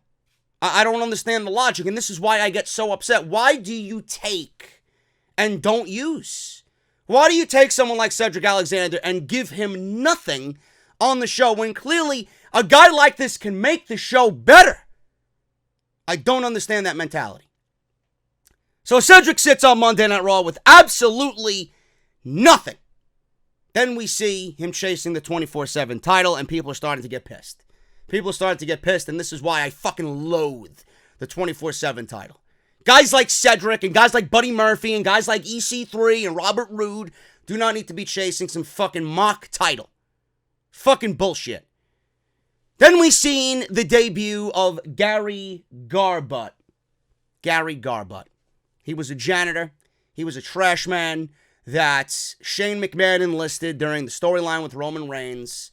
That was Roman Reigns' tag team partner. Shane McMahon chose Gary Garbutt to be Roman Reigns' tag team partner against Shane McMahon and Drew McIntyre on a random edition of Monday Night Raw. And Gary Garbutt was a janitor with a fucking bum leg. He came limping out to the ring, and then all of a sudden he does Cedric Alexander's signature tope over the rope. And we've seen similar moves. The handspring back kick that Cedric does, Gary Garbutt was doing. And I'm like, that's fucking Cedric under the mask. Then he ate a Claymore kick. He got busted open under the mask, but Cedric really surprised everybody, and Cedric really brought that dead crowd to life in that main event. And it's kind of synonymous that Cedric Alexander was playing the role of a trash man. That's exactly, the symbolism there is uncanny. The symbolism there is that WWE thinks Cedric, for whatever reason, is trash, and they had him play a trash man. And you might think that I'm stretching that out just a little bit. I think that the symbolism is definitely there. But after that, Cedric started to appear on the show a little bit more. Then Paul Heyman got to be the executive director of Monday Night Raw. Then we found out that Cedric is a big fan of, or Paul Heyman is a big fan of Cedric Alexander. And Cedric praises Paul Heyman for helping him with his promos and helping him be a little bit more confident and instilling that confidence in him where he didn't have that confidence in him before because nobody gave a shit about him before. Then we seen him in the King of the Ring. He opened some eyes in the King of the Ring. We seen that match with Drew McIntyre. And we were all hoping for a rematch in the King of the Ring tournament. WWE didn't go and do that, which was a missed opportunity in my eyes. I would have loved to see Cedric lose that first match to Drew McIntyre and then get his revenge in the tournament in 20 minutes, you know? That could have been him instead of Ricochet. I don't know. It's very frustrating to see the amount of talent that WWE has and they don't appreciate any of it. And now Cedric is in a feud for the United States Championship. Now, some people are going out there and saying that Cedric was buried. Cedric has been buried. Cedric is going to get buried. Cedric has looked weak. And then there are some people that say, well, Cedric is getting a push. He went from not being on TV to being on TV. Okay, that's great. If there's a story in place, then great. He's somewhat on his way to being pushed. But this is WWE. I don't understand why people are so gullible to fall for WWE shit. There are a bunch of factors working against Cedric Alexander. There was a reason why he wasn't pushed. Vince McMahon. Paul Heyman now is a fan of Cedric Alexander. You think that Paul Heyman's going to override Vince McMahon? If Vince McMahon didn't like something, and Paul Heyman brings something to the table, and Vince gives it a couple of weeks to maybe marinate, and he doesn't like it, it's going to go right back to what Vince wants. Nothing. It's going to go right back to what Vince wants. Cedric in the back in catering, chasing fucking Drake Maverick, along with EC3 and Zack Ryder and Kurt Hawkins and the fucking Singh brothers. It's ridiculous. There are a ton of things working against Cedric right now. The fact that he's small, the fact that he is a cruiserweight, yet we got Seth Rollins and AJ Styles doing the same shit that he does. Ricochet, same thing. And the one glaring thing that is working against Cedric Alexander is the fact that he is a black athlete. Now, there are reports that Vince McMahon ordered a burial of Cedric Alexander. Cedric Alexander got beat up before his King of the Ring match. That was the reason why he lost the King of the Ring match. Then he pinned AJ Styles in a match at Madison Square Garden and won a United States Championship opportunity. Toasting beers with Steve Austin. You would think that's a fucking push, seeing where the guy was 7 months ago. Then he goes to the pay-per-view and he loses in 5 minutes, less than 5 minutes, on the pre-show against AJ Styles. What that says about AJ Styles on the pre-show, I don't know. Make your own assumptions. But Cedric Alexander in that match barely did anything. Barely. He got buried on Sunday night at Clash of Champions. Then again, on Monday, it looked like Cedric was going to get his revenge and maybe be on his way to getting another rematch with AJ Styles. He took the pinfall loss, and then he got beat up by the OC, taking a Styles Clash off the top rope. I don't understand that. And now people are saying that Vince McMahon ordered a burial of Cedric Alexander. Why did he order a burial of Cedric Alexander? I guess we'll find out on Monday where WWE's decision is with Cedric. I don't know if it's going to factor into the Hell in a Cell show because they got a draft coming up. WWE may be in the... I'm not even going to give them the benefit of the doubt. They don't deserve my benefit of the doubt.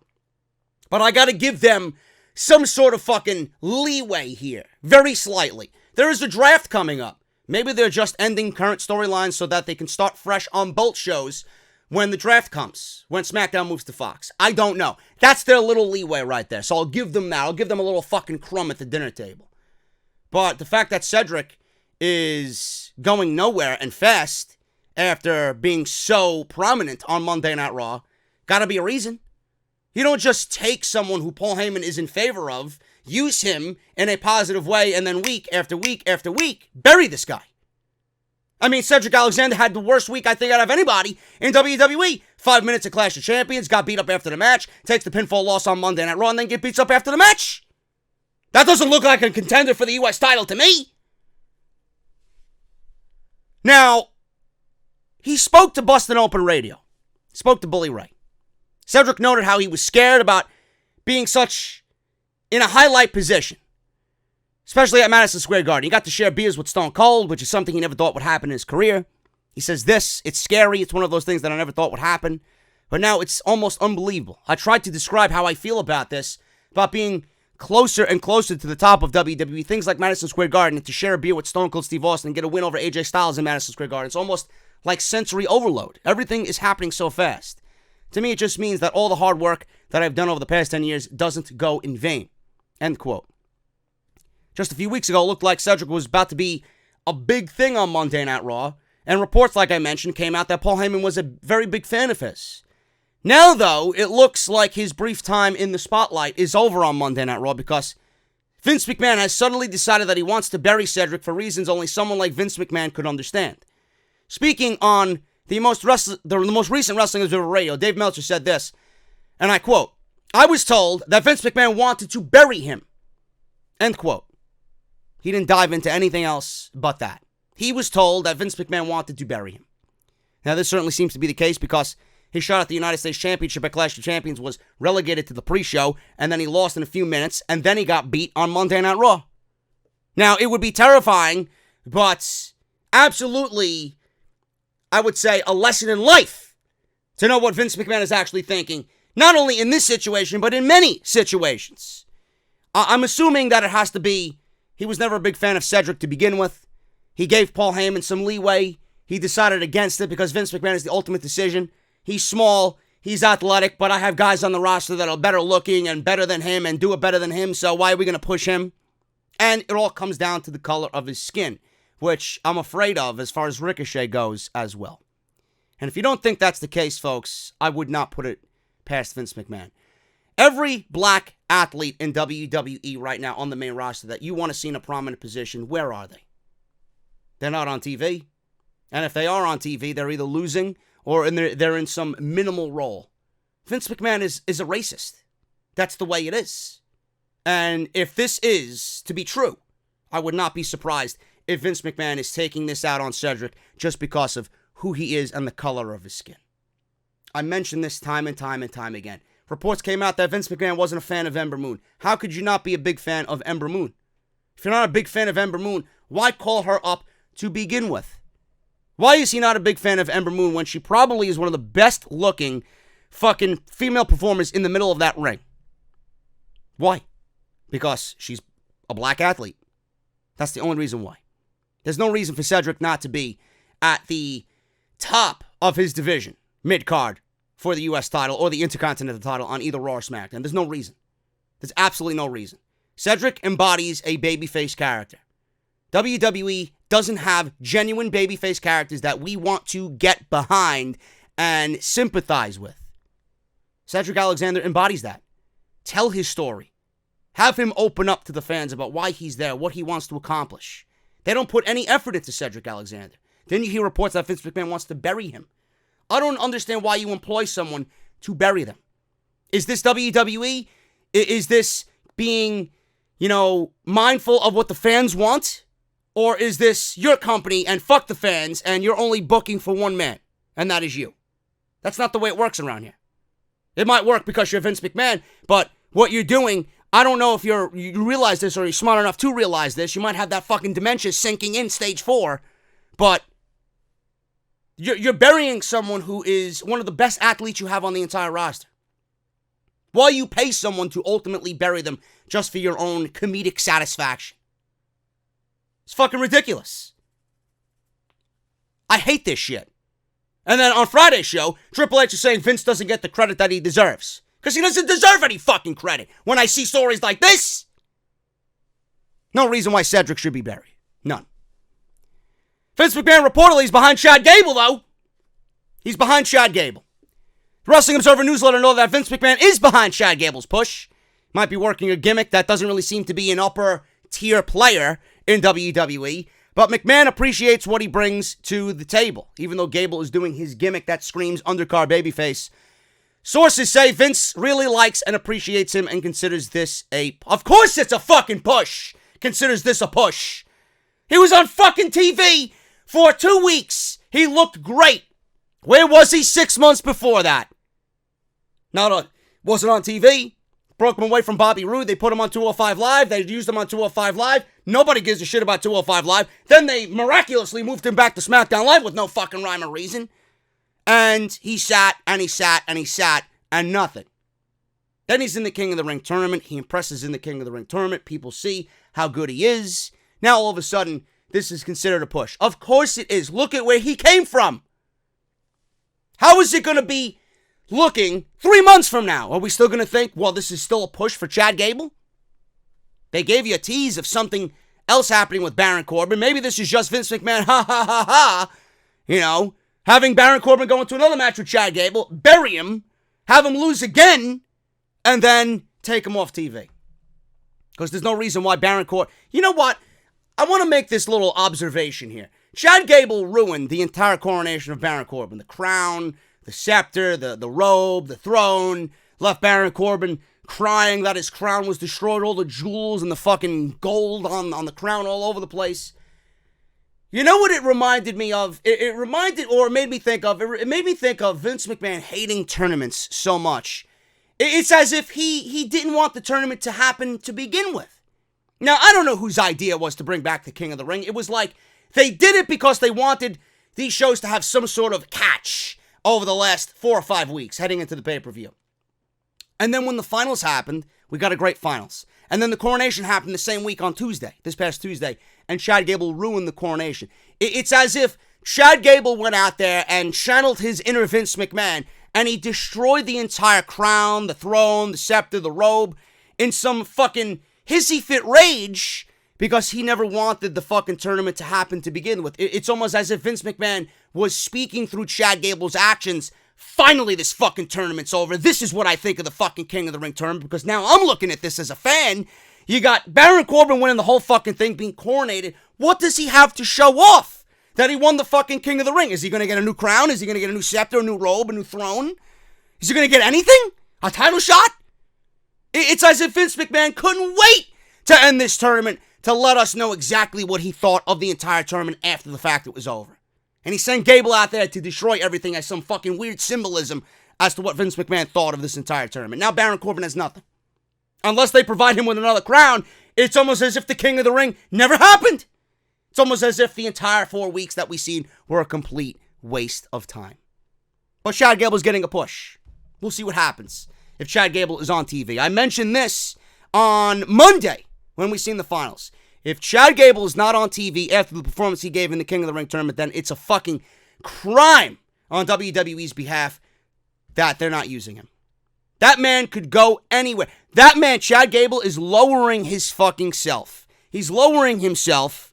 He's lowering his standards to compete in the #1 promotion in the world and they're not utilizing him and appreciating him in a way that he should be utilized and appreciated. That guy could go to New Japan, that guy could go to AEW, and he can fucking tear it down and recreate himself and develop a fucking aura about him that will be so much bigger than what we've seen WWE do with him. And that is a fact. That is a fact. He's another guy that you got to be wary of if he's going to go anywhere. Because if he goes anywhere, you might not see it, but if I'm in the mindset, and Chad Gable is one of the best wrestlers that they have on that roster, why would you let one of the best wrestlers on your roster just walk willingly out of the company? I hope Vince McMahon realizes what he has in Chad Gable. Whether he continues to float around the mid-card, get a U.S. title shot, get an IC title shot, that's the type of guy that needs to have an IC title or a U.S. title run. Because that is the type of guy the fans want to get behind. That's the type of guy. It showed it on Monday. Chad Gable is being pushed, and Vince McMahon is reportedly behind Chad Gable. Why would he be behind Chad Gable and not Cedric Alexander when I wouldn't say they're one and the same, but they're the same size, they come from the same cloth, they come from the same background. They're 205 live athletes. They're smaller guys. Smaller guys don't usually thrive in WWE unless you're really handpicked by upper management. These guys are not. But why is Vince McMahon behind, reportedly, Chad Gable's push and wants to bury Cedric Alexander? I'll leave that up to your imaginations, folks. I'll leave that up to your imaginations. WWE should absolutely be pushing Chad Gable and Cedric Alexander. And one can only hope that come the draft, that both of these guys have some sort of prominent role in the mid-card on these shows. They're going to need a mid-card, especially on Smackdown Live. If Lesnar's the champion, that IC title or US title, whatever brand ends up getting those titles, that needs to be your main title. WWE needs to go about this and attack this much differently than they did in the past. Gable and Cedric Alexander need to be at the forefront of that. They're too good not to. I'm getting out of here, guys. Thank you so very much. We covered a lot on this show. I still have some news that I don't want to waste your time on, but if I have anything else breaking on Saturday afternoon going into Sunday, you might see me on Sunday night. You might see me for a little bit of Off the Script, and we'll do a part 3. If not, and I don't come, this is the end for the weekend, guys. Only a Friday and a Saturday video. No Sunday. I'll take Sunday off. I'll do some streaming on Twitch or whatever with the Call of Duty beta. It is what it is, but we went pretty long today, man. We went about 2 hours. So thank you guys so very much for all your support right here on the podcast. I am getting out of here. If you enjoyed the podcast, hit that thumbs up. Let me know what you think down below. Follow me on social media at JD from NY206. That is on Twitter and Instagram. Make sure you guys hit that subscribe button down below. Turn on that bell for all notifications. If you guys want to support the podcast via Patreon, patreon.com/JD from NY206. And if you guys want to check out all the other videos that you might have missed this week, make sure you guys check the description. Everything you need is down in the description right below this video. Go check all of that out and show some support. I'm getting out of here, guys. Thank you so very much. This might be the end. If not, you'll know. Follow me on Twitter. But if this is the end, I'll see you guys next week right here for a brand new week of content on Off the Script. I'll see you guys then.